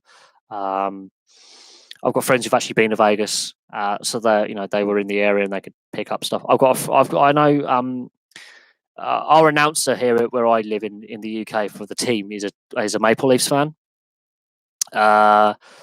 But I've seen Penguins. A friend of mine's a Pittsburgh Penguins fan. His daughter's a Penguins fan. His other daughter's a San Jose Sharks fan. He's a San Jose Sharks fan. But I don't know which would. I don't know how to. I don't know which one would be the most popular. I think that's something that a survey could solve. But I've not seen any data that says this team is more popular than that team, or this team is more popular than this team, or this team is not very well supported. It seems to me that it's a pretty even spread over here in the UK, but I do see more Original Six jerseys than anything else. I think the jerseys I've seen the least would be LA, ironically. LA, and I haven't seen a lot of LA Kings. Although my brother's got some old Kings gear from the 80s Gretzky era, even though he's too young to know who Wayne Gretzky is. But I honestly couldn't tell you. I wouldn't think it's necessarily an Eastern team, but I would go Original Six. Blackhawks seem to be quite popular. Detroit seem to be quite popular. The Anaheim Ducks, or the Mighty Ducks, I've seen more Mighty Ducks jerseys than the current Ducks jerseys. That's because of the film. That had a big impact on people my age in their late 20s, early 30s, when we were kids. Beginning of the 90s, the Mighty Ducks film comes out. It was a big thing. Got a lot of kids, interested in ice hockey over here in the UK. That was a big thing. Same with Space Jam with basketball. After Space Jam, everyone wanted to be a Chicago Bulls fan who liked basketball in this country. Owen Nolan. There were several Canadians who came over. If you look at Brendan, is it Brendan Perlini who's now playing for the Blackhawks? His dad played over here in the UK, and he was born in Guildford. His brother Brett. One Perlini plays for Canada. The other Perlini plays for Team GB. I don't know if Owen Nolan had anything to do with that hockey boom, but I'll have to have a look at that. But I do know that the Mighty Ducks film had an impact, and there was a big call for professionalism to come back into the game. It did, but the sport in this country overextended itself, and I said this at the beginning of the live stream. It overreached itself financially, and it therefore wages became unsustainable, and leagues went out of business, teams went out of business. The league structure had to restructure itself 3-4 times. We've had another recent league restructuring this off season. My internet is being completely anal, although it's saying that I've got full signal and that I have a good connection. So fingers crossed, touching really cheap wood, it holds. But I do know that in the 2004-2005 lockout, I've done a video on the players that came over to the UK to play in that lockout. We had Wade Belak, for example. Nick Boynton was another one, came over here to play. Wade Belak started a 20-man brawl and got suspended for 27 games or something for abuse of official, and he basically started a team brawl. Did Wade Belak, the late Wade Belak? I'll be doing a video on him. The Elite League, yeah, it's been up and down. We've had one team have to leave the Elite League and drop down to this second tier in Milton Keynes Lightning. The Edinburgh Capitals, they went out of business. So the Elite League expanded and then contracted again. I'm a Bracknell Bees fan, so yeah, we play in the National League, which is the second tier. We've got a good TV deal in the UK, good TV deal. But I think the growth in the game is there. The national team are doing really well, but it has to be done. There's a way of putting it. It has to be done, I wouldn't say conservatively, but within its means. I think in the past in this country, the sport has overreached itself financially. And as I said this earlier in the live stream, if you want to watch it back from the beginning, the sport has overreached itself financially, and that's led to issues with teams going out of business, leagues having to be restructured. For the last 2 years, the off season has been more certain than it ever has been. The last couple of years, the off seasons have been really, we have certainty of what's happening for the coming season. Whereas I think 4 or 5 years ago, 10 years ago, we didn't have any certainty if this team was going to come back, or this league was going to exist. The Elite League is the top league. The National League is the second tier. Then you got the lower divisions of we're getting from professional, semi-pro to full-on amateur, where the players don't get paid much. They play for the love of the game. That's something that people in North America don't realise, is that a lot of the players in the UK play for the love of the game. And that's something that needs to be understood. We have a rich hockey history in this country. We have a really interesting hockey history in this country. We've had a lot of ex-NHL players play in this country. A lot of ex-NHL and AHL and ECHL players play in this country over the years who've come over and signed contracts. We've had ex-players who've been drafted by the NHL play in this country, and I've done videos on that. There is a hockey culture here. We've had some tough times. We've had, as I say, teams go out of business. We've had rinks, or arenas as you call them, closed down. We've had leagues have to fold, restructure, rename themselves. But for the first time in a long time, we have some certainty about this coming season. I think they finally realised that they need to govern the game better in this country, the sport better. There's been issues with governance, which has been a problem over the years. They've realised to have a strong elite league, you need a strong second tier where all the teams are competitive rather than just a handful, which is what we've had for the last couple of years, which has been a massive shame because the old EPIHL, which has become the new National League via a 2-year experiment where they got it wrong.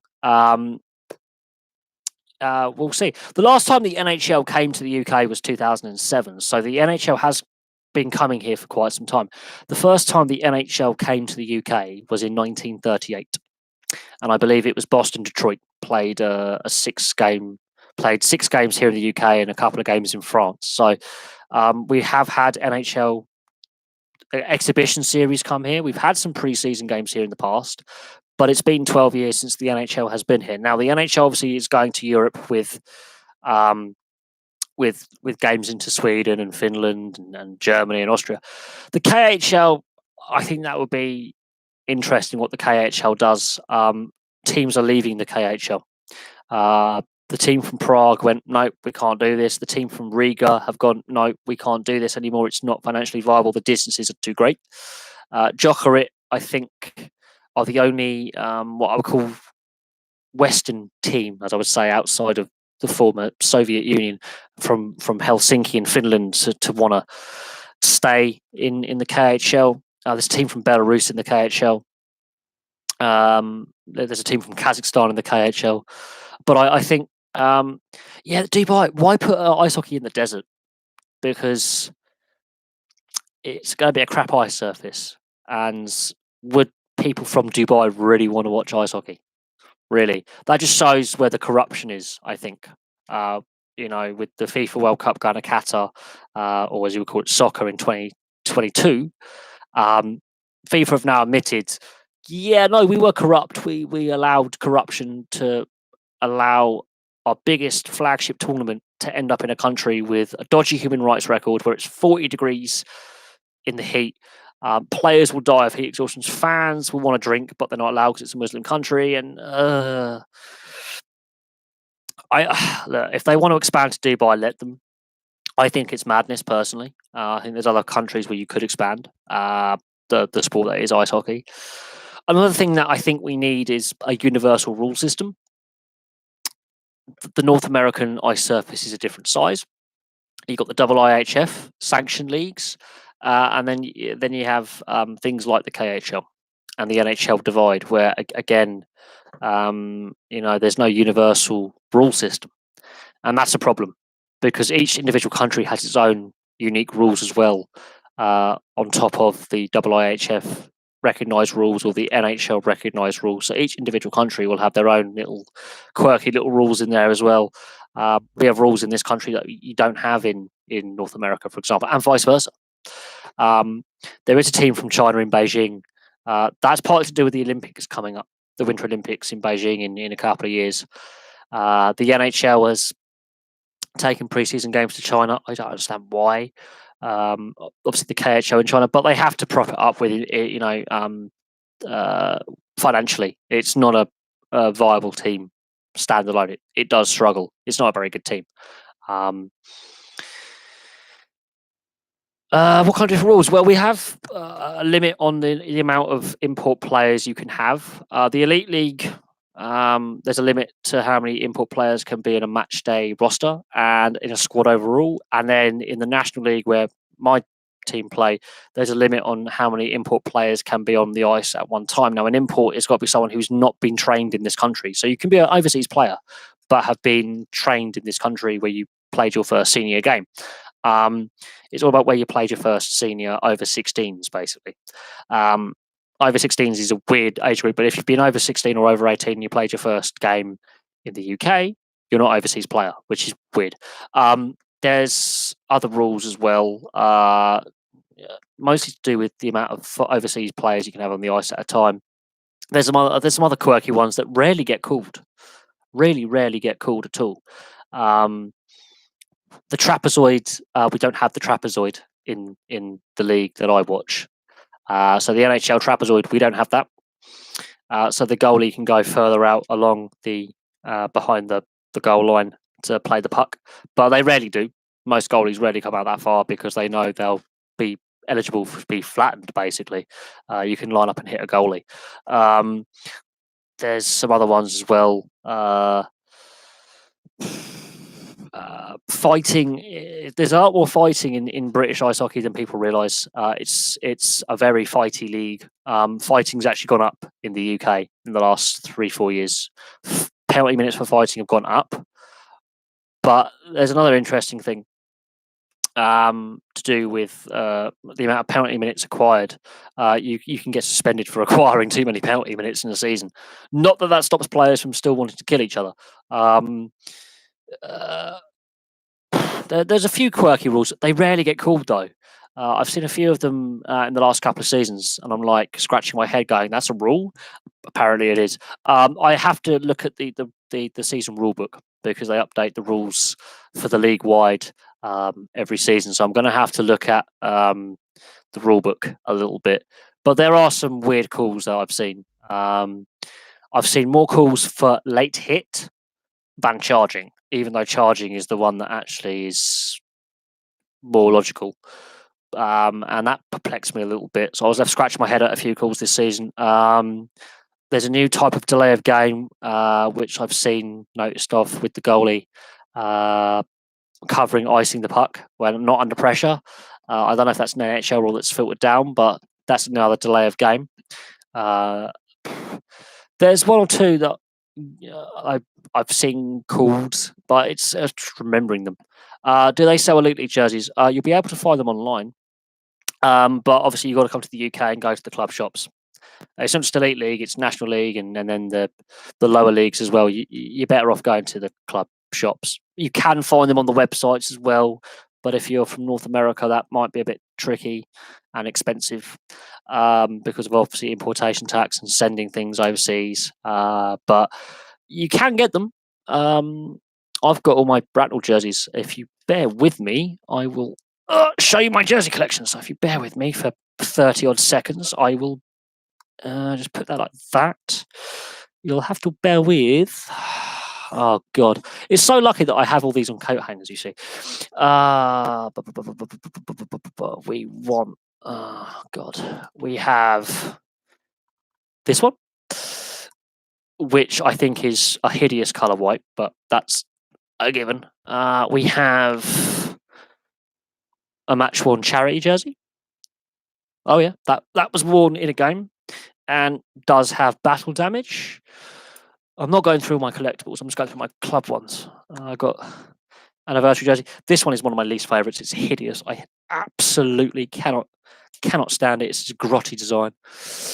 Really don't like it. That's the old club logo. Yeah, so I got that. Yeah, I've spent a lot of money on my jerseys. It's mad. Probably, if you like custard, Marigold. That's last season's cup jersey. That was kind of fun. They wore that in the playoffs as well, and actually did quite well in the playoffs wearing that. Then we have this one. I'm not sold on. I wasn't sold on last season's jerseys, but I got that one.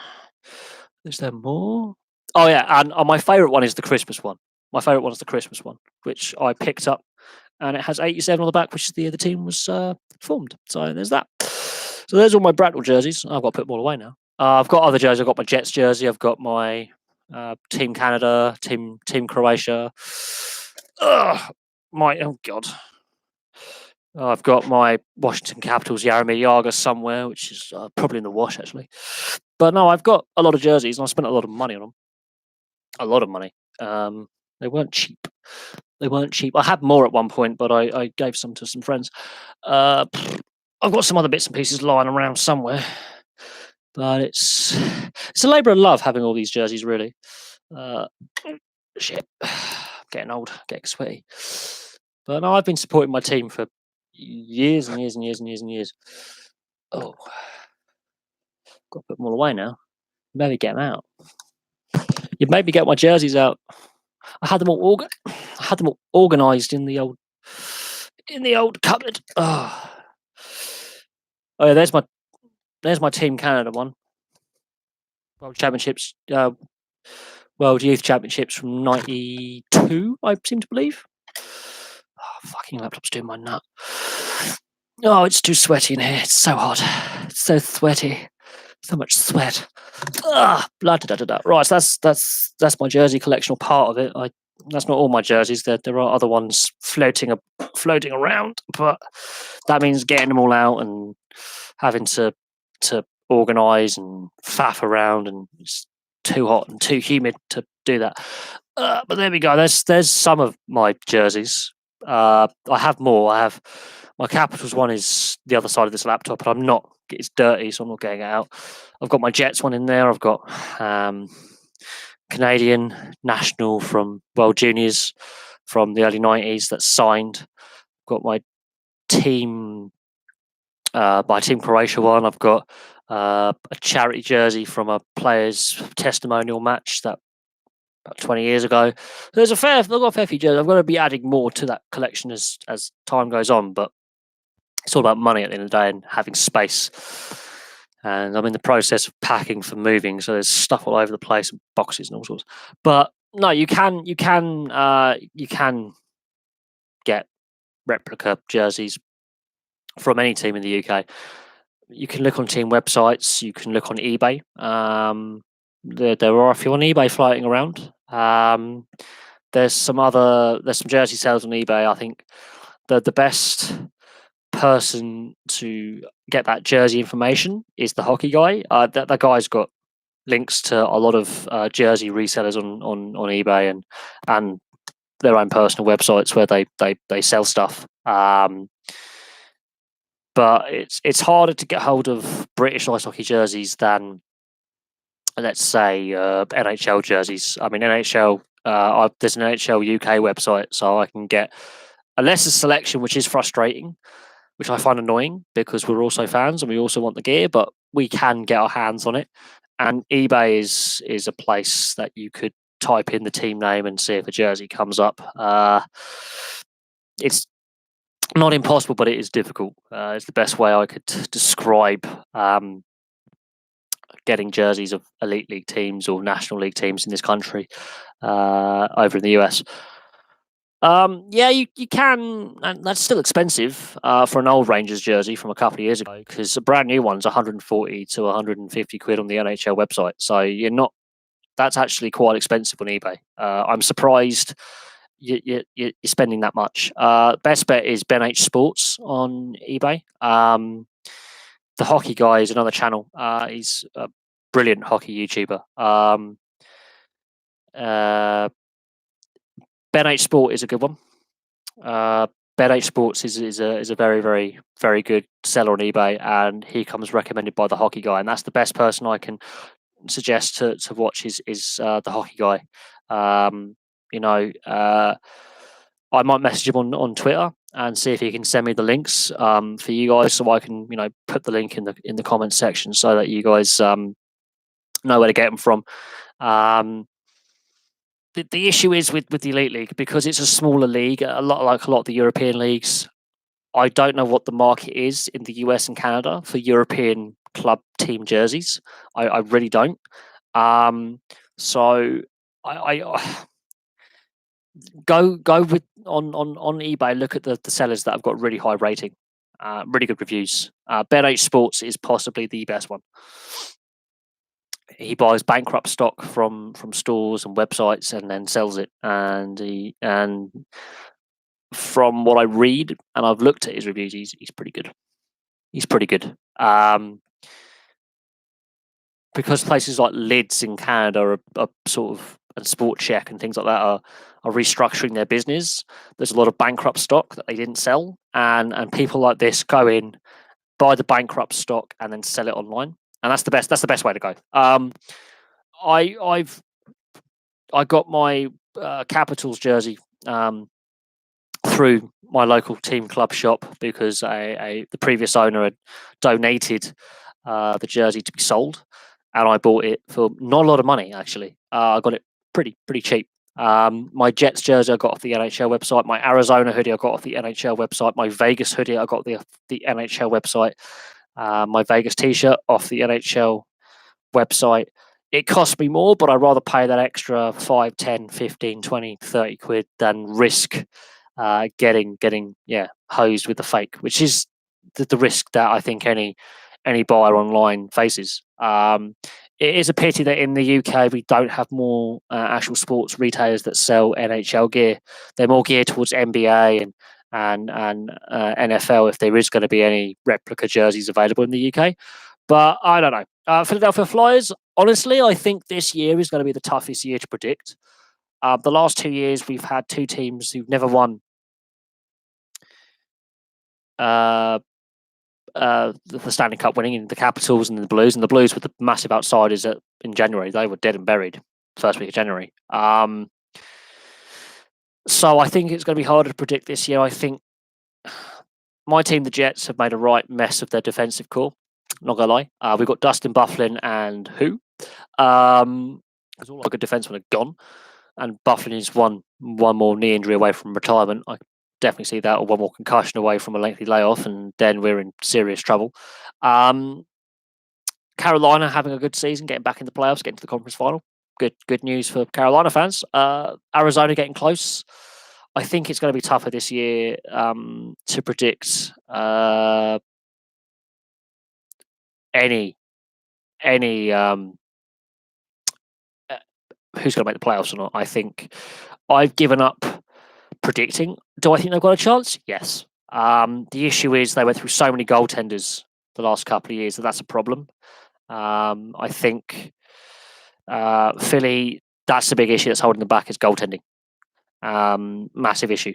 They've had a coaching change. They've got a GM change from where they were this time last year.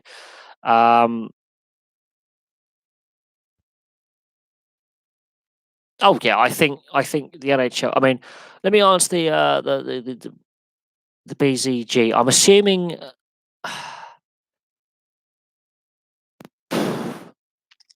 I think I'm assuming that's a Newcastle United question when it comes to waiting the Premier League approval.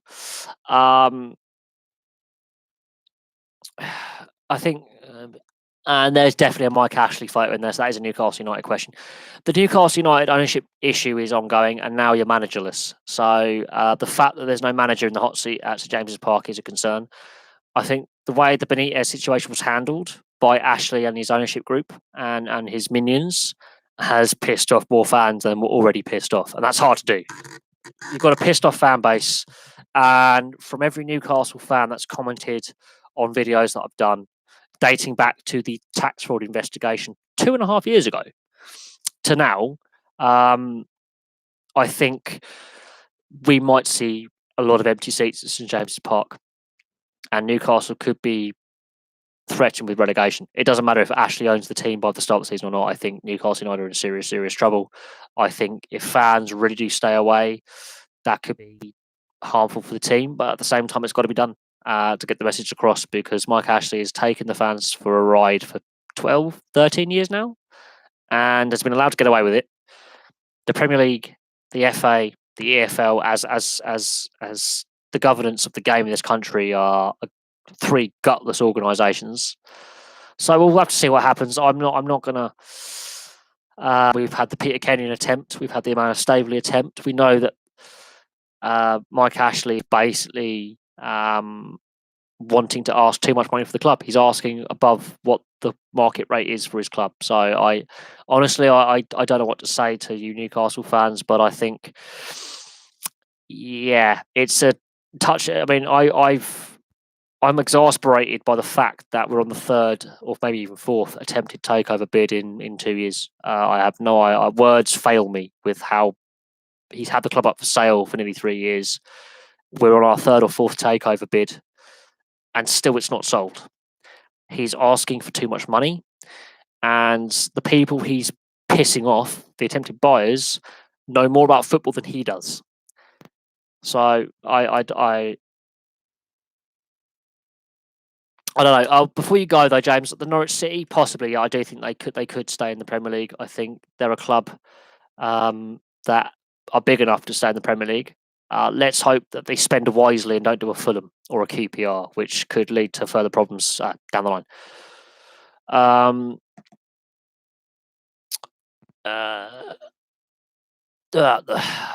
I'm assuming. Right, there's a lot of questions coming in. The Phillies. I think when it comes to North American sports, I don't really follow the NBA. I do not follow Major League Baseball. I just cannot get into baseball. I've watched a few games and actually, honestly, it sends me to sleep when I'm struggling to sleep. I just whack on a Major League Baseball game.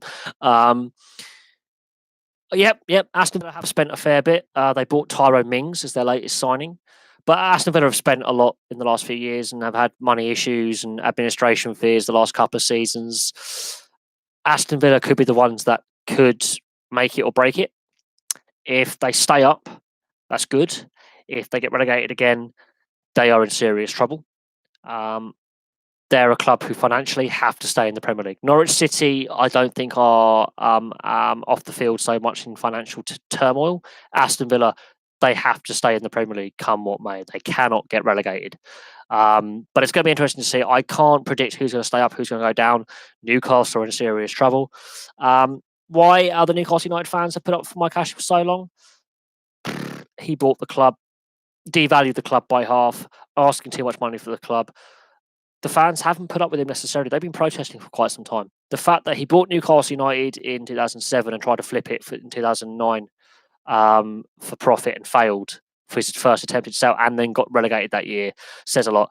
No, I've been following the Newcastle United the shambles that is Newcastle United for years, but I've been doing videos on Newcastle United since the birth of the channel. I think the first ever football video I did, the first ever sports video I did, was on the tax fraud investigation. And this is when the channel was when I was really in a bad place mentally, and I wasn't doing very well, and I'd been ill, and I was recovering from a severe motorcycle accident, and one of my best friends had just passed away. So basically, my channel at the time was just a grumpy guy in his mid-20s ranting, and that came on the news, and I picked up on it. And quote me, unquote me, I described Mike Ashley as the biggest cunt this country has ever produced. Yes, I used the C word there, and I sort of bleeped it.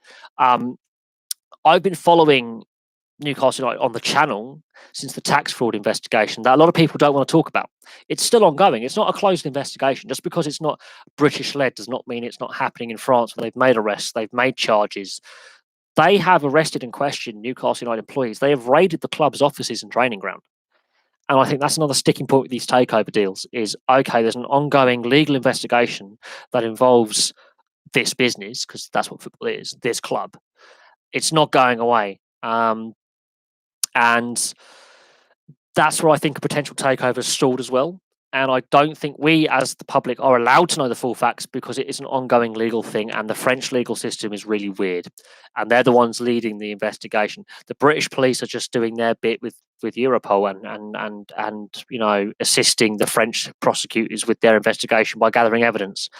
The fact that Demba Ba, his transfers between Chelsea, West Ham, and Newcastle are where it's linked with his agent and some dodgy tax avoidance and backhanders. That's where there's that issue. And it hasn't been reported on much, but it's still ongoing. It's still there. And I think that's part of the problem why Newcastle hasn't been sold. Because Mike Ashley and his organisation is part of the investigation. He's been looked at. And any potential buyer, are they liable for any tax that's not paid? Are they liable for any fines that may be incurred? That could put off a potential buyer, and could also devalue the club value-wise because there's an ongoing legal investigation. Yeah, you thought Eugene Melnick was a nutter. You haven't heard of Mike Ashley. He's an absolute. Mike Ashley has been running this club badly for years. They've had a lot of managers. It's like head coaches. Eugene Melnick hasn't actually had that many head coaches in Ottawa compared to Newcastle United and Mike Ashley in the English Premier League and English Championship in the football. They have had a lot of managers. They go through them very, very. I think there's the average tenure for a manager is about a year and a half at Newcastle. They go through a lot.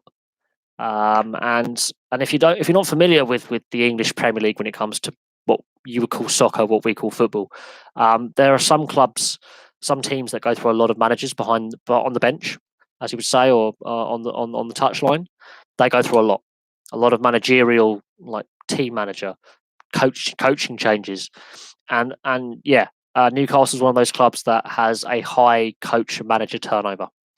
And when we say manager, we mean coach in North American speak.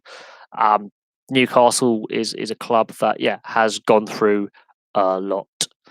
And is it sustainable? No, because every time a coach or manager in this case gets fired, they get a compensation payment for early termination of contract, and that costs money. And who pays for it? The fans pay for it because our ticket prices go up to cover the compensation payments that manager who's been sacked or coach who's been sacked gets paid. The Senators, the Ottawa Senators, don't get me started on Eugene Melnick and pissing off the Senators fans, but the Senators have other issues. The location of their arena, as I say, infrastructure. I've said this earlier in the live stream. Infrastructure, where an arena or a stadium or an ice rink or whatever you play, whatever sport you play or whatever you participate in. Michel Dorian. Michel Dorian is the GM. Eugene Melnick is the owner. The coach is CJ. He's a new coach and he's inexperienced. He was in the Toronto. He was a Toronto Marlies or Toronto defense coach at the Maple Leafs. CJ something. Um, Pierre Dorian, the GM, he's made some baffling moves, but at the same time, the owner Eugene Melnick is not giving him the money to spend on contracts. Mike Ashley should be banned for football. Well, that would imply that the fit and proper persons test is working, and it's not because he's allowed to buy a football club. He also has given Rangers loans as well, so he's involved with Rangers. He wants to buy Rangers. I think that's his goal, is to buy that club. Whether Gerrard would be happy to have Mike Ashley as an owner, I don't know, considering he's doing a decent job as a manager of Rangers. But no, he should never have. You talk about the Premier League. We don't really have general managers. We have directors of football, and the owner. The owner is Mike Ashley. The club manager or coach, you call it coach, we call it manager in Europe. They don't have one. The director of football is a guy called Charnley, I believe, who has nothing. He has no knowledge of actual playing the game. Lee Charnley, I think his name is, and he's been arrested as part of this investigation, which is really, really hilarious. The structures over here in Europe when it comes to professional sports are different. We don't have like general managers, so to speak. We have like directors of football or director of performance or director of rugby if it's a rugby union or rugby league. And then you have the coach manager. And when we say manager, we mean coach is a best way to describe it. And then you have the backroom, the assistant manager, the assistant coaches, and all that, and the goalkeeping coaches, or the forwards coach, the defense, the attack, the fitness, the physios, all that. The basic structures are generally the same. Generally the same as a North American professional sports franchise, but we have promotion relegation. We have a different league kind of structure with the governance of the sport. So instead of having franchises, we have clubs, and clubs are owned by either fans or a private owner as part of a league system. The league doesn't write the rules; the governing body writes the rules. It's a different sports culture. I've done a video on North American versus European sports cultures, I think last year. It's on the channel somewhere, floating around in the other sports section, I think. I don't know. I'll have to find it. But when it comes to English, say the English Premier League or the English Championship or League One and League Two, when it comes to what we call football, what you call soccer, you have a director of football or a chief executive kind of thing who signs off on the transfers. That's the closest thing I can think to a general manager you're going to have. And then you have the team manager or the team coach, the head manager when it comes to the playing side of things, the team side of things when it comes to putting a team out and doing the tactics. That's just the best description I can give. But no, Mike Ashley, his ownership has been nothing short of comical. But then you look at Chelsea and Roman Abramovich, and they're the only club to have more managers than Newcastle since 2004. I think they could be about equal actually, and yet they've been very successful. But even when a head coach or a manager of the club brings that team success by winning silverware, Chelsea tend to sack them a lot. So they can win the league, they can win the FA Cup, they can win the Europa League, so the European Club Championship, the lesser after the Champions League, you still get sacked. Roman Abramovich at Chelsea is the successful version of Eugene Melnick. His teams win silverware, he will still sack the head coach. That's the best way I can describe Chelsea. Newcastle, they are Mike Ashley is what Eugene Melnick is. The fans hate him. Do you think they should have a rule on sacking managers? Well, personally, I think they need to look at the transfer window as well. And yeah, give managers the whole season. I think you should do a season by season contract when it comes to head coaches or managers. Players' contracts, I think that should be done on a season to season basis as well. That could actually control costs. If you're not happy with the direction your team is taking, you don't renew the contract. Plain and simple. Rather than sack the manager, you just give them a year or a 2-year contract. They are allowed to see out that contract. If you're not going in the right direction, that's where you don't renew the contract. It's plain and simple. But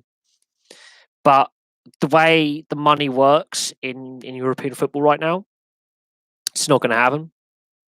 The changes that we fans seek or would think would be a good idea ain't going to happen, because you have to look at the governance of the sport at UEFA level, at FIFA level, and then at national association.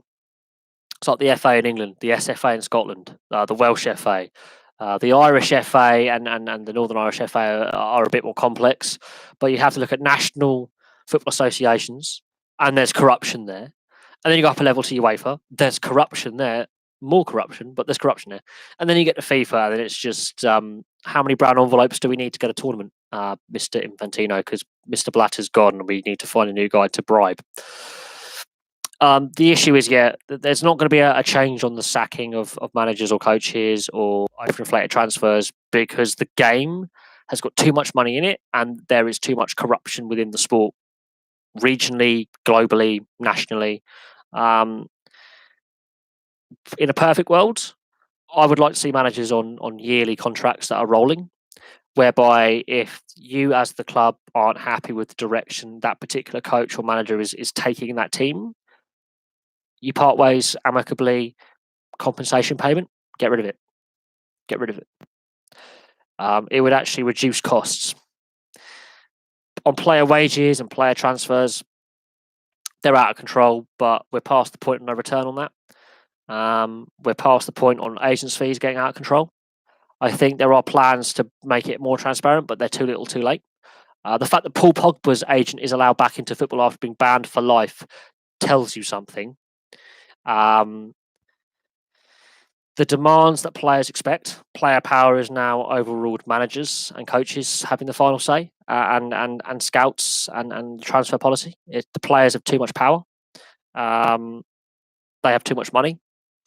They can get away with demanding too much for doing very little, if I'm brutally honest. An average player now can earn 7-8 million a year by sitting and being a bench. Look at Danny Drinkwater, barely played for Chelsea. He's earning how many millions a year doing nothing? That's where the problem lies. And we, the fan, at the end of the day, the TV money, the players think they can milk it off that, and the ticket prices are going up and up and up and up. And we're seeing a lesser product on the pitch now than when the Premier League was set up in 1992, when I was 3 years old. I honestly believe the quality of football we are seeing now, or for Josh over in the US, soccer, is lesser than what it was in the early 90s. I think football has regressed. It's not as good quality. And people are going to have a go at me for that, but I don't think Ronaldo and Messi would have actually had the success they've had if they were playing 20 years ago. I really don't think they would have been as dominant in the game if they were playing 20, 30 years ago. There were more players of a higher level. But that's my personal opinion on the subject. Really, I think, should there be a rule on sacking managers? Probably, but it's not going to happen, because unlike the US and Canada, which has a franchise system, over here in Europe we have a club system, and I think football is one of the last truly capitalist sports that we have in Europe. The players' union, the PFA in this country are toothless. We've got the sport's got so many issues with corruption, racism, homophobia, general sexism. What I've seen on Twitter aimed at the female players from this year's World Cup is unacceptable. But mostly men think it's acceptable to say what they've said. Now you can disagree or agree with the fact that people are trying to compare the women's game to the men's game is stupid. It's a completely different style of sport. It's a different style. It's a different skill level. It's not the same elite level. It never will be. And I'm being honest with that. It will never reach the same level as the men's game. But it has improved massively. The abuse and the crap they receive online shames me as a sports fan in general. It actually shames me as a fan. But football in general has this thuggish element that doesn't go away. I do not know what it is with football, but other sports have their individuals, where an individual group of people or a small minority occasionally get into a scuffle or leave some. Rugby union's got a bad habit of especially Welsh fans abusing their own players, but I've made my thoughts clear on the Welsh Rugby Union, and I've lost subscribers over it, and I still dislike Welsh Rugby Union, mostly because of their fans. Mostly because of their fans. Their fans are toxic, really are. And I've been very open about that. The abuse I've received from Welsh fans over the last 2 years is just I've given up with them as a fan base. I think they've got a little chip on their shoulder, and because I live in England, I must like England. No, I don't. I actually support Italy and Ireland when it comes to rugby union, but clearly they don't watch any of my other videos. Then, partly because of my family connections and my family heritage. My aunt married an Italian. I spent a lot of time in Italy, hence why I support the Italian rugby union team. The fact they're not very successful is irrelevant. I feel an affinity with that country, and yeah.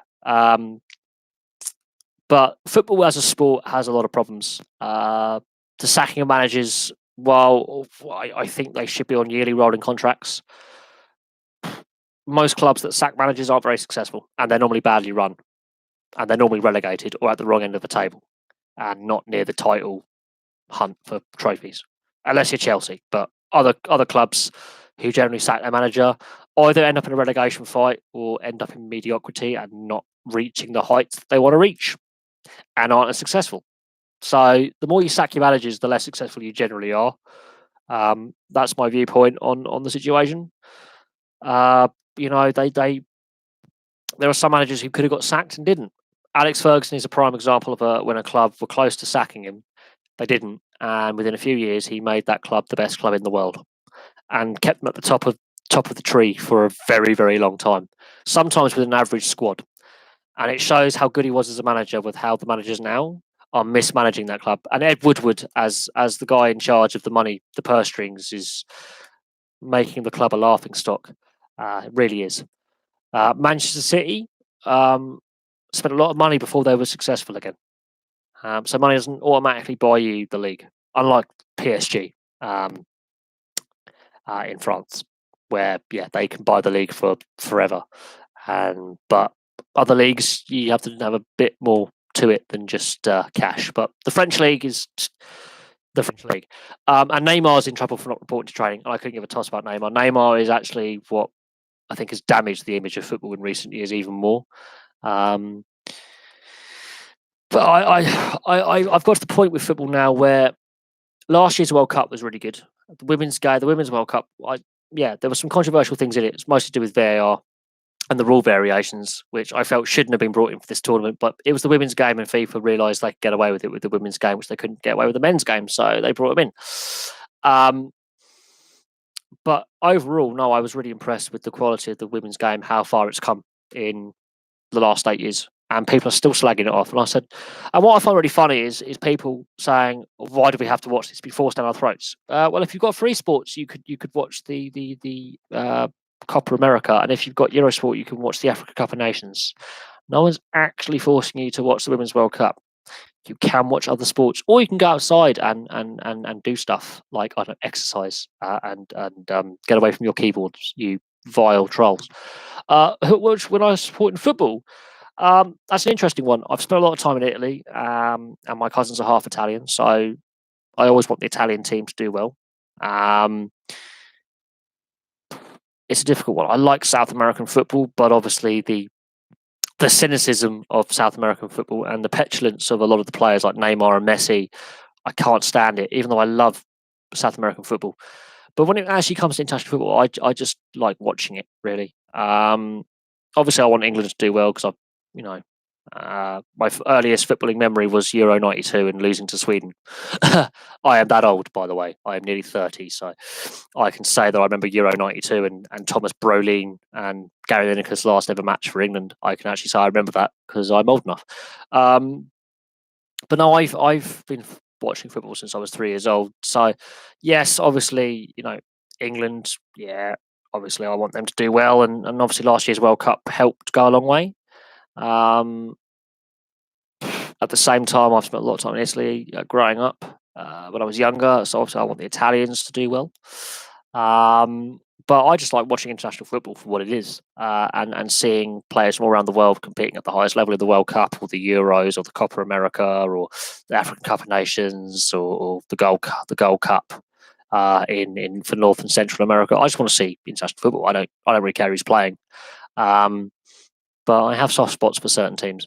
My thoughts on Boca Juniors. Well, Boca Juniors are a very, very historical club in Argentina. But Argentinian football is in a bit of a mess. I'm not going to lie on that. Argentinian football is in an absolute mess, both international and at club level. There are money issues. There's a massive. The ultras, they're exceptionally violent and have a big say on how clubs are run. There's issues with player development. There's a lot of problems with South American football, especially Argentinian football. Corruption's a big issue. Massive problem in South American football is the corruption side of things. Ironically, South American football is probably less corrupt than European football, and I'm saying that seriously. But there are issues with match fixing scandals, bribery. Boca Juniors itself, I've done a video on Boca Juniors on the history of the club last year. I'll have to see what the current situation is. I haven't been following the South American leagues for a while. But South American football has a lot of issues. Very similar issues to what we have here in Europe. Money's a big one. Keeping their best players is almost impossible because the lure of European club football for the best South American players is there. Even though the South American leagues about 20-25 years ago were, I think, equal to the European leagues, if not better. And I'm being deadly serious because most of the Brazilians and Argentinians and Uruguayans and Peruvians and Chileans, Paraguayans, Ecuadorians, they actually stayed at home. They didn't come to Europe until a lot later. And that's, I think, when South American football was at its finest, was when most of the best South American players played in South America. It's not the case now. And I think that's weakened the whole situation and the leagues and player development. And that's where you can player development and a connection between fans and the clubs that the players play for.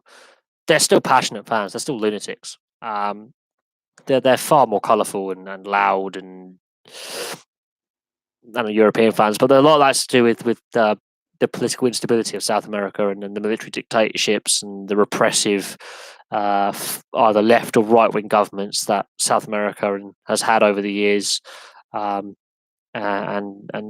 that has an effect on football. It becomes pretty brutal when it comes to fan bases and football rights. They can get a lot worse than what anything we've seen in Europe. They get bad in South America. They can last for days. Boca Juniors, though, they have produced some of the world's greatest players. Maradona. It wasn't his first club, but it was the club where he made his name when he was in his late teenagers, early 20s, before he went to Barcelona. That's where he made his name, and then he went to Barcelona, and then Napoli, and the rest is history after that. But no, Maradona made his name and earned his move to Europe because of what he did at Boca as a young teenager, and what he did in domestic Argentinian football. But he's not the only great player to come out of Boca Juniors. He won't be the last great player to come out of Boca Juniors. There are some other great players that I think don't get the recognition. I think South American football is more technical and is more open. Defending is not really a thing in South American football. Goalkeeping is precarious, but that's why I find South American football more entertaining, is because it's so open and so unpredictable. You cannot predict what a South American team is going to do next at club level or intercontinental level, like their version of the Champions League. You cannot predict what a South American team will do. They are very unpredictable, really unpredictable, with defending and attack. They can be the most brilliant in attack or the most cynical in defence. But South American football's always been like that. Defending is a secondary. Goal attack is the primary. Defending is secondary. Goalkeeping is, make your mind. It depends if said goalkeeper has been a fan of René Higuita or Taffarel. If a goalkeeper was growing up idolising Taffarel, he might be half decent. If he's growing up idolising Rene Higuita, he could be half decent, but also completely insane. But I love South American football. I always have. I've found it really, really entertaining over the years, and because it's so unpredictable. Boca Juniors, I have done a video on the team. But Argentinian football, I need to look at Argentinian football and teams like River Plate and Newell's Young Boys and some other clubs, and go from there when it comes. Go away, stupid updates from Google. But without having watched South American football for a while, for a good few years, it's difficult for me to formulate an opinion or my thoughts on a certain team situation, financially or manager wise, or direction of a club or a club squad, because I've not followed it closely as I used to, and that's partly because I've got really into my rugby league and I'm really watching the NHL more, and therefore my favourite sports are getting more view time from me, especially rugby league and especially the NHL over the last 4 or 5 years. And so therefore football for me is slowly slipping down the list of my favourite sports. I think it's bounced up back somewhat from where it was last year when I did the video in 2018 of my favourite sports, and I think I will have to revisit where I rank my sports in fandom now. But there are so many issues with football that are going unaddressed, and the management and ownership issues. Let's say with Newcastle as a prime example, the awarding of the World Cup to Qatar, the amount of corruption is just getting to the point where it's: do I trust the results that I'm seeing? Do I trust that those players are putting 110% in? Sometimes I do doubt the integrity of some games that I've watched. Absolutely, but there we go. I mean, I don't want to go on and on about football.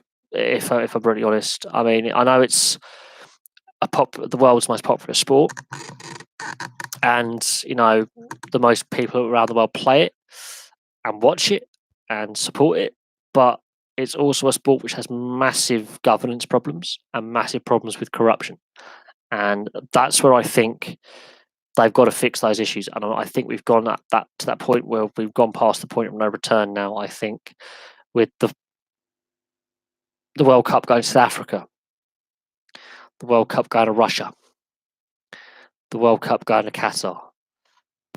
South Africa, I can understand because they are pretty passionate about their football, but Qatar is the one that really stands out to me. I'm going, how many bribes do they pay?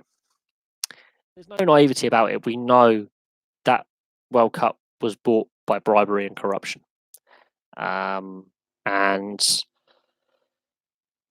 there have been accusations going back to the '98 World Cup in France about backhanders and fixing matches and making sure the French had an easy route to the final and things like that. There's been allegations and some rumours that aren't so nice about that World Cup. Japan, Korea, there's a lot of dodginess about that World Cup. There are some pretty strong allegations of match fixing, which have a lot of truth in them.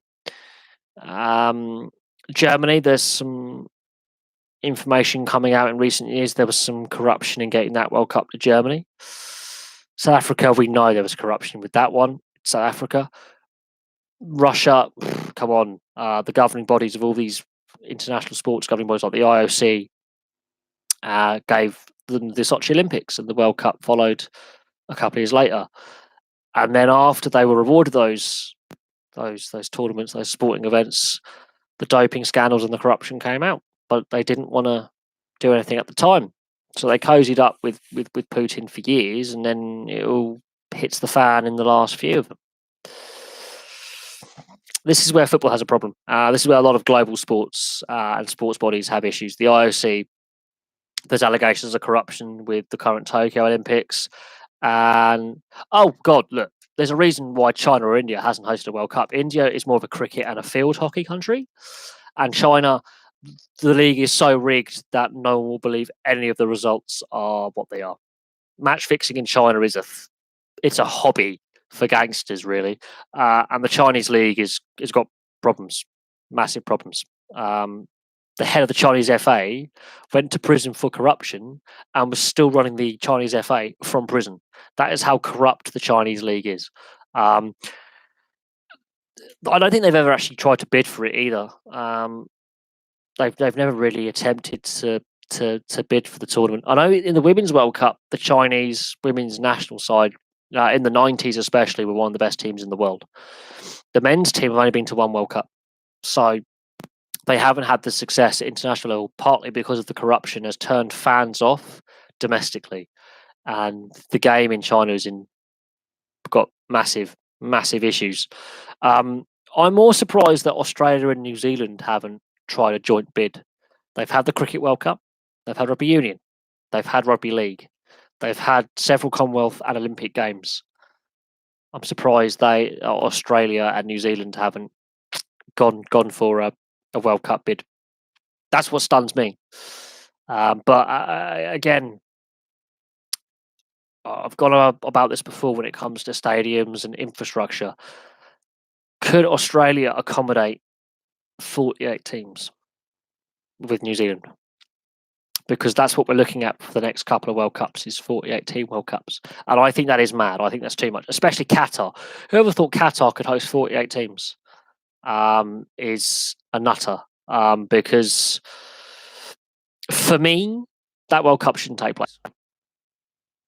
But it is, and FIFA aren't changing tact. A lot of sponsors, signed agreements, and stadiums are half built. But I can't understand how Qatar got that World Cup. I really am struggling to comprehend how corrupt FIFA must have been at the time, because it's desert. It makes no logical sense. But they've put the tournament there. And we're going to have the Confederations Cup the year before. And I wouldn't be surprised if in 2021 players do struggle with the desert heat. Even in the winter months, it's still really hot, stupidly hot. I cannot understand. I can understand because it's corruption, but it is what it is. England and Ireland joint Cricket World Cup. Well, look, I think England put in their bid for the Cricket World Cup before Ireland got test status, and there's just not enough high-class facilities in Ireland. The facilities in Ireland aren't up to World Cup standard. They just do not have the facilities. That's why a joint bid wouldn't take place. Plus, I think the ECB have been chasing the corporate money, and I'm not sure how fans would have reacted to that personally. But look, we are where we are. Even got the World Cup. The coverage could have been better. The promotion could have been better. The highlights package could have been a lot better. And the fact that it's on Sky has pissed off a lot of people. But it is what it is. We have to move on from that. It's a shame that a generation of cricket fans has been lost. And I mean that. I honestly believe they made the biggest mistake back in 2005 when, as soon as we won the Ashes, they decided to put it behind the Sky Sports paywall. And they sold the sports soul to Rupert Murdoch.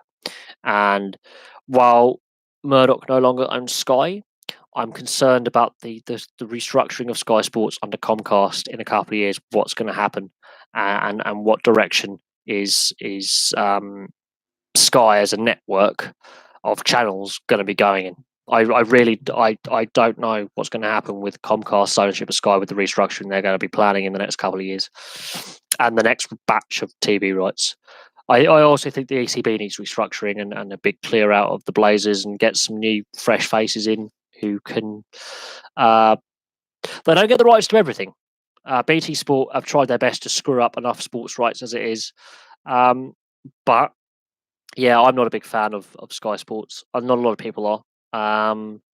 BT Sports even worse. I'm kind of happy that Free Sports is a channel and Premier Sports have realised that they could have a free-to-air channel, and they've got in there and went, right, Sky aren't doing this, BT have screwed it up. We're getting in there, and they're slowly getting more and more TV rights, and their rights to more and more stuff, and they're doing a very good job with a much more limited budget. They're doing a really good job of what the rights they can pick up. I think they've got the Portuguese league. They've got some of the South American leagues. I think they're doing a decent job with the limited money they have, and the rights they can get. They are doing a decent job. Sky Sports, they got too many rights to too many things. They've oversaturated and tried to dominate the subscription sports market, and unfortunately, they've killed it. And people are switching off, and people's bills are going up. I cannot see it being a sustainable business model for the long term. I think free to air is the way they've got to go. Personally, the fact that if you are a Sky Sports subscriber or BT Sports subscriber, when it comes to boxing, you've got to pay on top of that for the pay per view, the same amount you're paying a month for your Sky Sports. That makes no logical sense, paying for something twice. And more people have illegally streamed. Anthony Joshua getting knocked out by Ruiz, and Fury's last couple of fights. More people have watched illegally by not paying the subscription than paying the subscription. More people watched online via VPN or streaming than pay for the pay per view. They've had enough. They've had enough of these pay per views, and they're turning their back on it, and they're basically voting with their wallets by either paying for a cheaper VPN so they can watch it that way, or just illegally streaming. They've basically voted. And I think if Sky Sports and BT Sport continue along their business plan, they're going to kill themselves. They will destroy themselves, and the TV rights and the sports rights packages that get sold to media companies, that will ultimately change. And I think they have to restructure their business models by going free to air, because at the end of the day, people aren't watching BT Sport for a reason. Firstly, it's really crap. Sky Sports, I've never been a fan of Sky Sports really, but a few of my friends have it. So if I'm around their house and they got Sky Sports on, I will watch some sport, even though I'm the one paying for it, and I refuse to pay for it because, well, it was Murdoch's company, now it's Comcast. So we've got rid of the corrupt Australian, and now we've got the dodgy Americans in. And Comcast has a bad reputation in the US as well. It's not a popular network carrier for the networks it owns, but it does own NBC, and NBC's coverage of the NHL is pretty decent. I'm not going to lie on that. It's pretty decent with the NBC coverage of the NHL. But at the same time, I'm not a big fan of Comcast. Everything I've heard about Comcast, everything I've read, it's not looking good if you are a Sky Sports customer, or if you like your sport. I find ways to watch the sports that I like. I'm not gonna lie. I find ways to watch the sports that I like, and I'm finding that I'm watching less sport on TV now than what I was 5-10 years ago. The internet is a wonderful thing. It is. The internet is a wonderful thing. I've had enough of being ripped off. I can't afford to go to a Premier League football match anymore. I can just about afford to go to the Rugby League at Trailfinders to watch the London Broncos, and I can just possibly about afford to see Harlequins play. So they're my two local professional league and union teams. London Irish is the other local team that I've got. So I can just about afford to go to a rugby match, be it league or union, but that's without travel costs. So I'm not factoring the train, food and drink, buses, taxis. So just for the ticket, I can afford to go, but that's not factoring in travel. That's not factoring in food and drink. That's not factoring in not only the train, but then a taxi or a bus to the ground. That's not factoring in other things. So in reality, it's not as cheap as that. I can afford to go to my local ice hockey team because I live in the same town and I can walk there. So I have no travel costs. I just pay for a ticket. But even then, it's gone up in price since I was first going. So at the same time, it's going to get to a point where, yeah, the average fan is priced out, and we're seeing that in too many sports. But I've discussed this in so many live streams over the last 2 years. It's. I don't know how I'm going to discuss it till I'm blue and purple in the face. Really, I do not know how much longer this current business model that we have in not just the UK but in Europe is sustainable. I don't know how long it's going to be sustainable. Personally, I really don't. I think what we currently have with football and with rugby union, and to a certain extent with rugby league, because there's clearly an issue with the capacity of grounds not being filled and fans not turning up to games. There has to be a reason. It can't just be fans have suddenly switched off and can't afford to go. There has to be a reason why. Well, they obviously can't afford to go in some locations. Why stadiums in the Super League aren't getting filled across the board? There has to be a reason why. Rugby union, it's starting to become more and more expensive. It's starting to become a bit more pricey when it comes to going to watch games. Internationally, I can't afford to go to watch an England game at Twickenham. Nope, not even close. Can't afford a ticket. If I was to hop on the train to Wales, to the Principality, still can't afford it. If I was to fly to Dublin, nah, can't afford it. Murrayfield, on the train up to Scotland, nah, can't afford it. Paris, Stade de France, Italy, the Stadio Olimpico, still can't afford it. So I can't afford to watch a Six Nations game. Will I be able to watch any of the Rugby League World Cup in 2 years' time? Would I be able to afford a ticket? Possibly, but again, I don't know. Is the plain answer? I do not know. I know I can't afford to go to watch England play at Twickenham. I can't even afford the Premiership London doubleheader anymore because they mark up the ticket price. So, while I can afford to go see Harlequins play at the Stoop, when they play the doubleheader at Twickenham or the London weekend at Twickenham, I now can't afford to go. I used to be able to, can't now. And that's on the RFU. That is on the RFU. That is on the people who own the rights, the Premiership, and the RFU, because the RFU owns Twickenham, and I think CNC or whatever it is own the rights to the some of the Premiership money.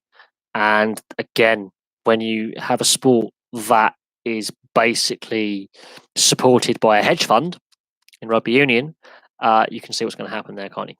They're after the money, and the RFU milking the fans. Whether a lot of people want to see England struggle and lose, and that's fine. But the average fan, yeah, if you can't afford to go, it does, make you wonder about the future of a sport when the average fan is being priced out, and it makes rugby union seem elitist, which is actually not necessarily the case. And this is the argument rugby league fans have, but rugby league fans, some of them are living in the dark ages of the 1950s and black and white TV because they don't want to expand the game to the areas which are wealthy in the UK or France. They want to keep it in its traditional locations. They don't want to, expand its horizons, which is why rugby league is seen as a bit of a joke of a sport by some, because it's not a national kind of thing. It's the north of England and two teams in London, and you're not going to make much progress there if you're not expanding to 60% of the country.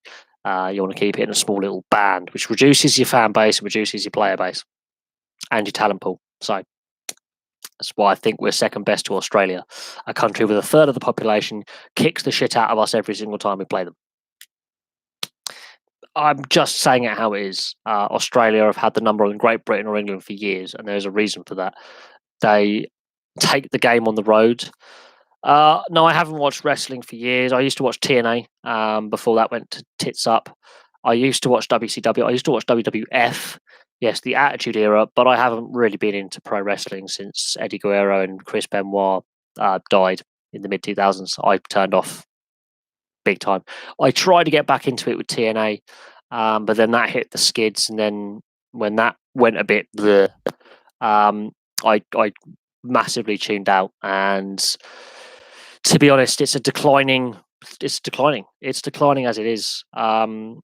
WWE got too big for itself, and it's sort of imploding in on itself. The industry is not what it was. I think a lot of things have happened. The welfare of the athletes is really the welfare of the participants is a joke. I've got friends who wrestle on the indie circuit here in the UK, and while I'm really supportive of what they do, while I'm really supportive of what they put themselves through, because I put a wrestling ring together and I know it hurts when you get body slammed onto that. It hurts when you get suplexed, because I've had the moves done to me. I can tell you now, landing on a ring while there is flexing it, it's made out of wood, layers of wood. It hurts a lot. I have done some boxing. I have been in the ring sparring. I have, done some kickboxing. It hurts a lot. While it's kayfabe, those moves are dangerous. When the people say it's fake, okay, one or two of the moves are completely fake and staged, like the fake punching and the fake slapping. But when you're belly to belly suplexing someone, or to going off a ladder match when you're 14, 15, 16 foot up in the air and you get it wrong, I'll tell you now, it hurts a lot. WWE, I think, has killed itself by having Impact and Raw competing with each other, and the fact they destroyed WCW, and the fact that TNA is dead. Basically, it's still going in the Impact, but it's not what it was. The fact that you've got AEW wrestling as an emerger, Ring of Honor, they are still smaller than WWE, but WWE is competing with itself with the with Raw versus SmackDown. They're competing for the same audience, if you know what I mean. That's madness. And yeah, there are too many shows in 1 week. You've got NXT, you've got Impact. I know you got NXT, SmackDown, and Raw. They are going. They basically got 3 promotions in one. Now, either they have to split into 3 separate promotions and actually split up and have NXT, Raw, and SmackDown as 3 separate standalone promotions, or they will eventually do what happened with and overcompete and oversaturate, which is what's happening now. Plus, the creative team have got really bad in the PG era, and there are other issues with the wellness policy and the welfare of wrestlers. CM Punk basically ripped WWE a brand new purulent sphincter a couple of years back, and he was on Colt Cabana's podcast, and it was really interesting listening to what he had to say. The fact that CM Punk is such a controversial figure is irrelevant.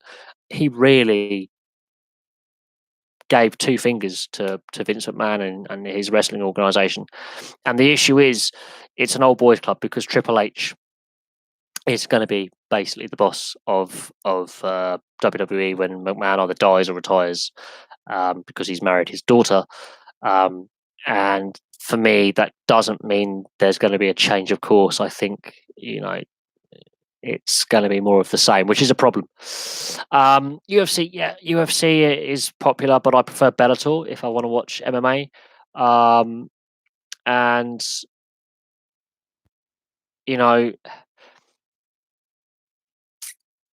the issues with UFC is their fighters are just doing things out of the octagon, which, if you or I was to do, we're getting a fair bit of time in a prison cell. Conor McGregor, he's just there. You got Khabib Nurmagomedov, the Russian of Muslim origin. The antics of the fighters away from the actual competition kind of things is just embarrassing. The Adrian Morley video, I thought I had to do something on Adrian Morley because Sam Burgess is so likened to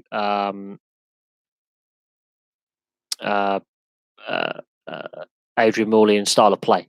But Adrian Morley, I grew up watching Adrian Morley when he first broke into the Super League in 1995 with the Leeds Rhinos until his retirement 3-4 years ago.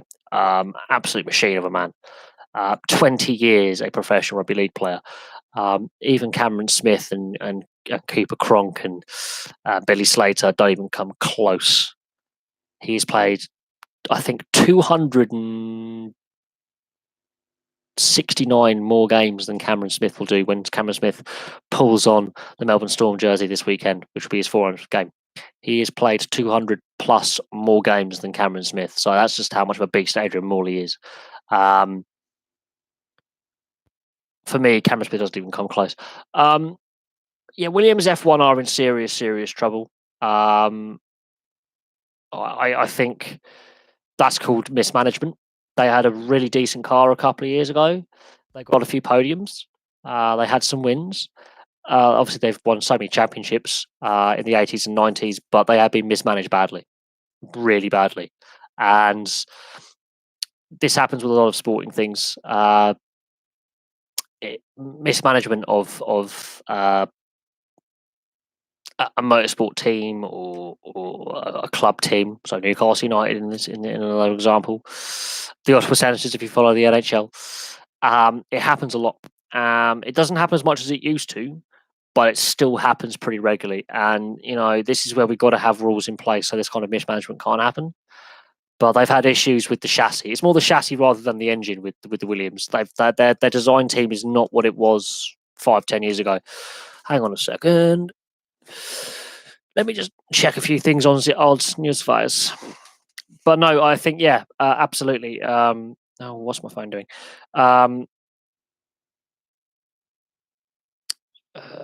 The issue that I think Williams have got is the design team is not as good as it was, and the chassis they have is just shocking. And I don't know how they've managed to balls it up, but they have. Plus, their budget has been shrinking year on year on year, and I think.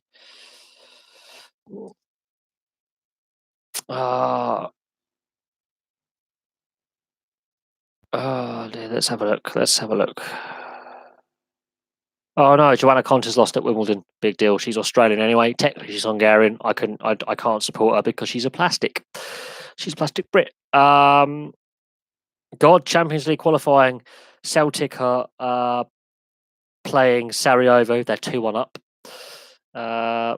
Andy Murray and Serena Williams are into the last 16 in the mixed doubles.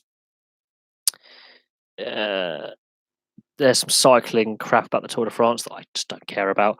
Lando Norris is to stay with McLaren for another year.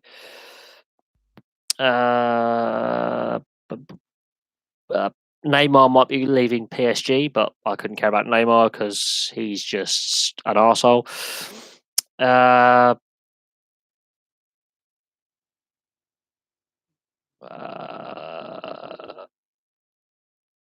There's some stuff on here.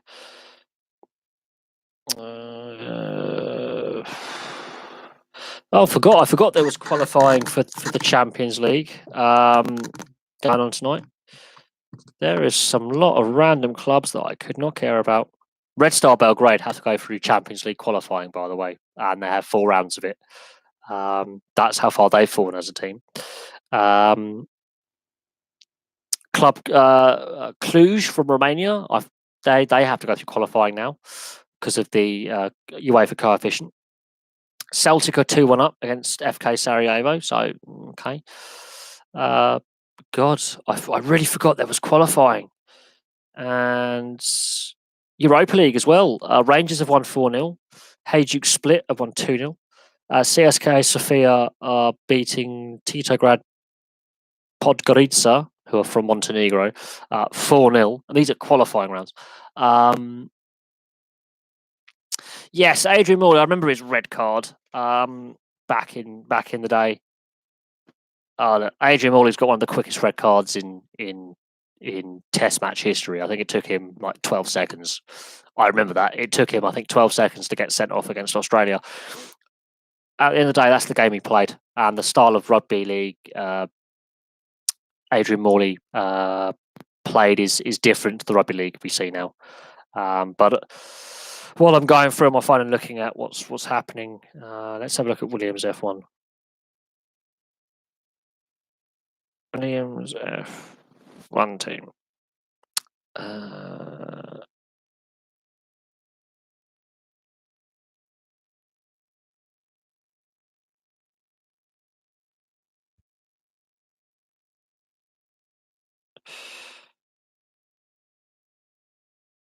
Okay,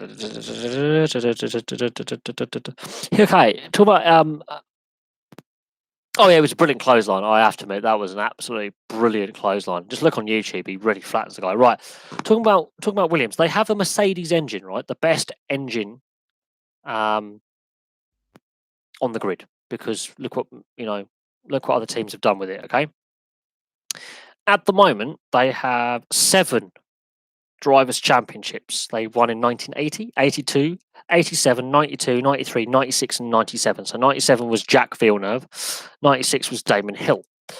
Before that, I believe Mansell was one of them.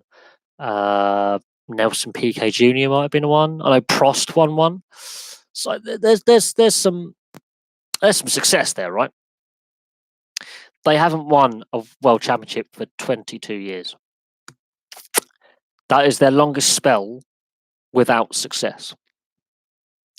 That tells you all you need to know. They are really struggling because they've sold off Mansell's title-winning car of '92. They formed in 1977. It took them 3 years to win their first world title. And yeah, they are really struggling badly. They've got the Mercedes engine that Lewis Hamilton wins with all the time. So that is down to the chassis and the aerodynamics. Yeah, they've not won anything since '97. They've won 9 constructors' championships and 7 drivers' championships. So yeah, there you go. That's mad. That is really bad. I don't know what else to say about the Williams F1 team, but they are going down the toilet. But Sauber, they were in a position where they were in a similar position the last couple of years. They've managed to survive with Alfa Romeo and coming in and Ferrari making it a sister team basically, which I'm not a big fan of, but they've survived to a point. But I don't know how long Williams can keep going on. Personally, I think the future is not looking bright, but they've managed to survive for 22 years without success. But something's got to change soon with that team because they've got a mediocre driving lineup. They're not getting even podiums now. They're not even getting points at the moment. They are the worst team on the grid. They're so far back of everyone else. It's embarrassing, but it is what it is. And but I don't really watch F1. I mean, F1 for me has lost. I've lost my love for F1 completely. And the TV deal was part of the problem. The current regulations is part of the problem. The current circuits are part of the problem. And yeah, there's a certain couple of drivers that I don't particularly like. And it's not because they're winning all the time or they've won so much, like Vettel and Hamilton. It's their attitude and it's I don't know. Lewis Hamilton, I find him very easy to dislike, and it's got nothing to do with his background, the colour of his skin. I've been accused of being racist towards him. No, it's because he's a cunt. Yeah, I said the C word again. That's the second time I've said the C word. No, the third time I've said the C word in this live stream. He's pretending that he's from the ghetto. He's from Stevenage. He's a middle-class, mixed-race lad from Stevenage. He refers to Stevenage as a ghetto. I'm sorry, but Stevenage is in the part of the world where most of the F1 teams are based. That's a really great way to piss off your fan base by saying they live in a ghetto. I live in Bracknell, which is very similar to Stevenage. And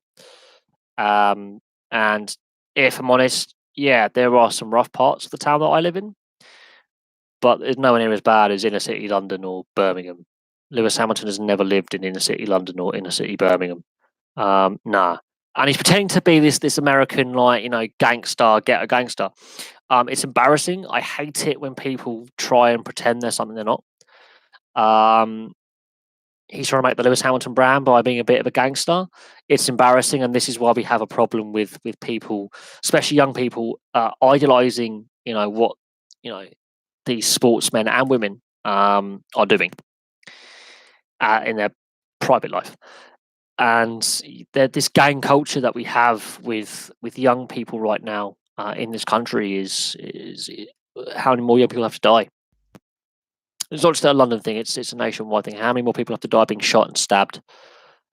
We've imported US gang culture, and Lewis Hamilton pretends to be from the ghetto. He's from Stevenage. Yeah, a couple of lads racing around in a course from the estate selling a bit of gear. That's not ghetto. That's middle class England. That is middle England. I wouldn't say put weights in the cars, but make the power output of the engines pretty equal, and the chassis meet a certain reg, and then it's down to driver skill, like NASCAR. NASCAR, you've got 3 manufacturers for all the teams. That's every team. There's 3 manufacturers. Yet on any given race weekend, anyone can technically win because the cars are all pretty equal. And the budgets, you don't have to put in NASCAR. It's so little tech. It's mostly mechanical. And you could, I mean, if I had enough money, we're talking a couple of million quid, I could put a team together for a race weekend and get a driver signed up. How did I assess the Women's World Cup? Yeah, let's get away from F1 and the mess that it's become, and Liberty Media, screwing up, and Bernie Ecclestone really screwing up. And yeah, Bernie Ecclestone and the FIA and what we have is God who knows. The assessment on the Women's World Cup, I think the FIFA, I've said this before, experimented with those new rules at the Women's World Cup because they would not be able to get away with it at the Men's World Cup because the backlash from fans would be such that the integrity and of the sport would be in question. How do I assess it? I think the quality has improved. I don't think the rule changes and the rule experiments with the VAR and the offsides and the handball and the goalkeeper encroachment from the penalty helped. I think they overshadowed. But I think the quality level has improved. I think England, I think there are some issues with, I think, the mental side of the game a little bit. But that's 3 semi-finals of the World Cup in a row, plus a semi-final in the Euros. So we're doing something right as a nation to be that consistent. It will come in time. The USA, they were a team that were very easy to dislike, and it was because of a couple of players. Megan Rapinoe and Alex Morgan made them really easy to dislike. I don't think you would find a least popular winner of a tournament than that US women's team. I think Rose Lavelle was their best player, and she was allowed to go under the radar because Alex Morgan was doing her histrionics and her stupid celebrations and being an arrogant bitch, and Megan Rapinoe was being an entitled, arrogant feminazi. That's my view on that. I understand to grow the women's game, but their calls for equal pay are insane because they'll bankrupt the sport within 5 minutes. They would bankrupt the sport within 5 minutes. And while it's a utopian dream, it's not going to happen until the quality level at domestic club level means they can fill stadiums. Until they can put bums on seats in stadiums more than just a couple hundred people, then equal pay is a joke because there's a reason why the US Women's League has gone bankrupt so many times and gone through so many different iterations of a league structure. There is a reason why the women's domestic game in the US, the professional leagues, have gone bust like 3 times. I don't know. I think the wrong team won for the neutral, and the wrong team won for the development of the sport going forward. If the Dutch or the Swedes or the English, any of the other semi-final teams won the tournament, I think that would have been better for the long-term growth of the women's game. The US winning it again, I don't think actually helps. Plus, it papers over the cracks of the issues with their own domestic game financially, and the fact that they're demanding equal pay. Some of them have already got some lucrative sponsorship deals and some lucrative bonuses. I understand the utopian dream of the equal pay, but until the product on the field can put bums on seats in stadiums at domestic club level, which is not happening right now in the numbers that are needed, then the equal pay, which they're demanding, will bankrupt the women's game overnight. It'll be bankrupt. That's my personal view on that.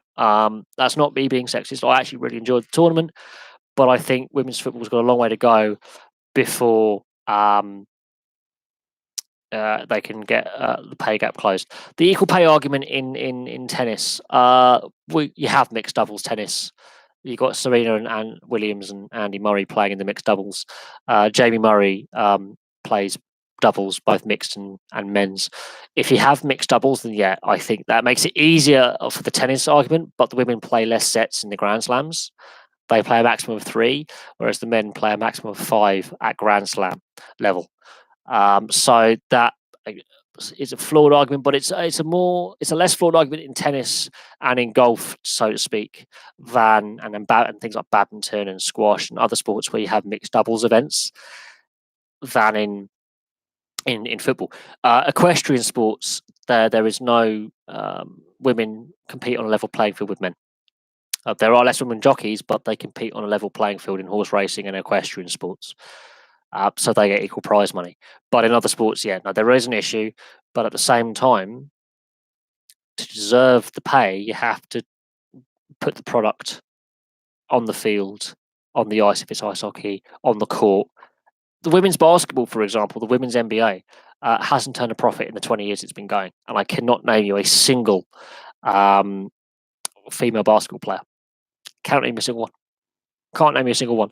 And they've been demanding for equal pay for years. They get paid decent money for what they do, but the women's NBA is reliant on the NBA bailing them out year after year because they have no money in the sport. And teams are unstable and they constantly get relocated. So the equal pay debate's been there for a long time.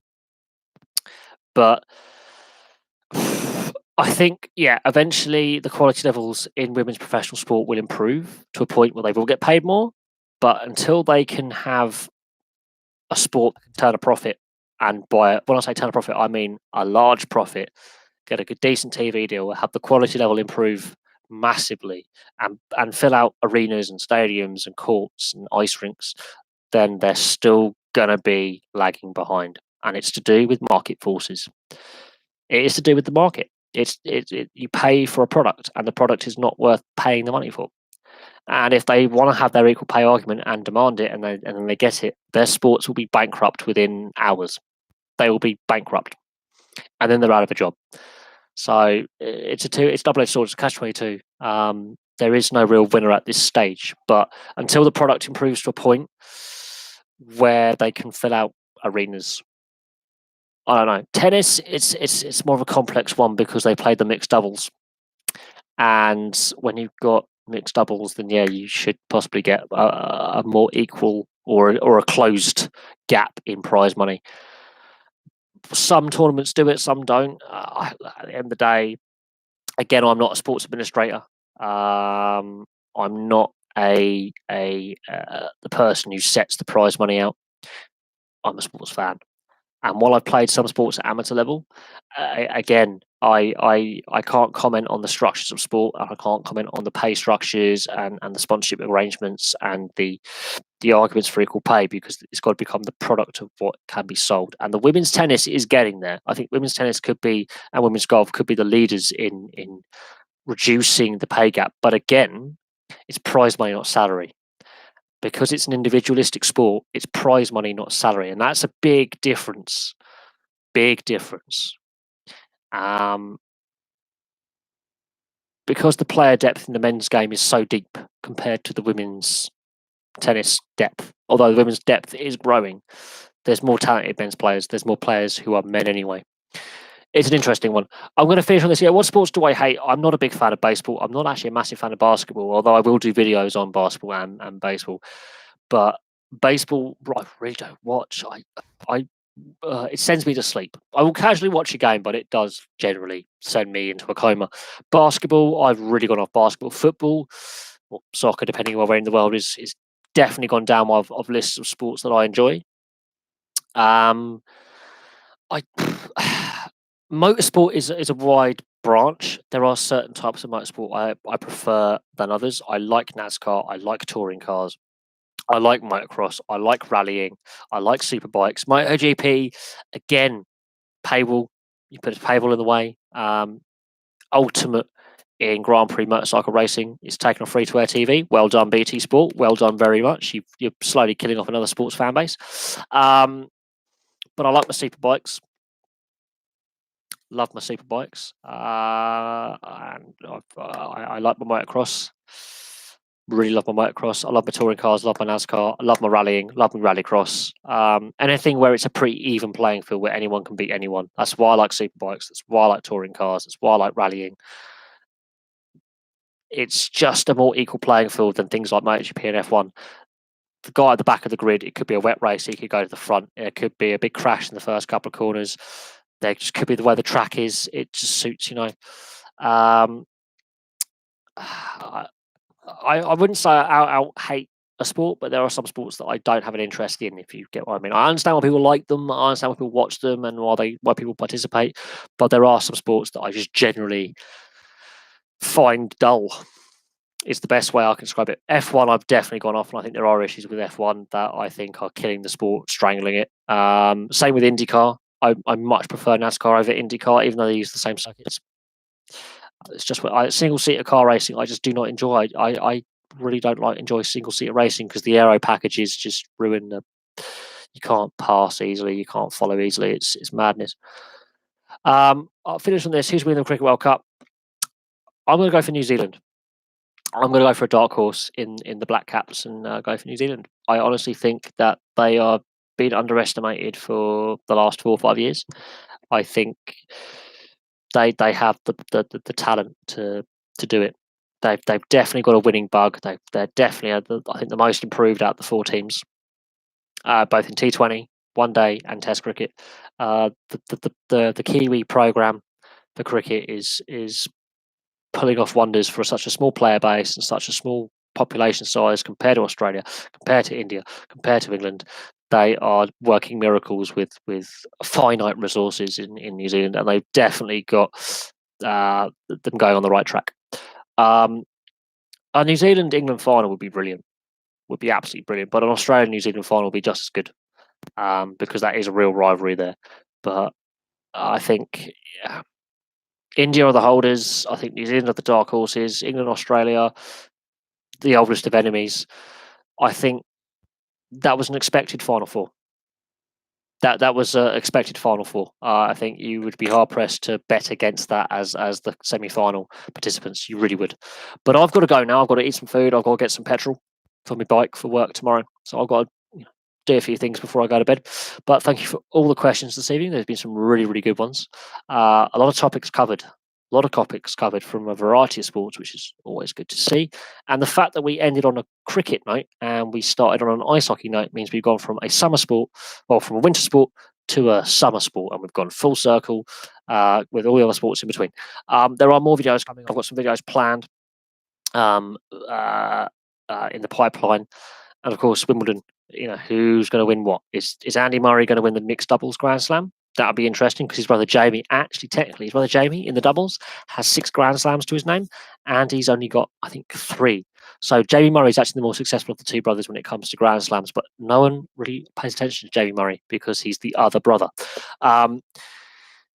But there are some other real interesting things to look forward to. I've got some historical videos to look at of players and teams that I'm going to be doing. I'm going to be getting the whiteboard out, and there's a few other bits and pieces I've got to do. But for now, thank you very much for watching. Please like and subscribe. Place comments below when you get there, and I really appreciate all the questions tonight. And I'll have some more videos for you very, very soon. Bye for now. Oh, my head.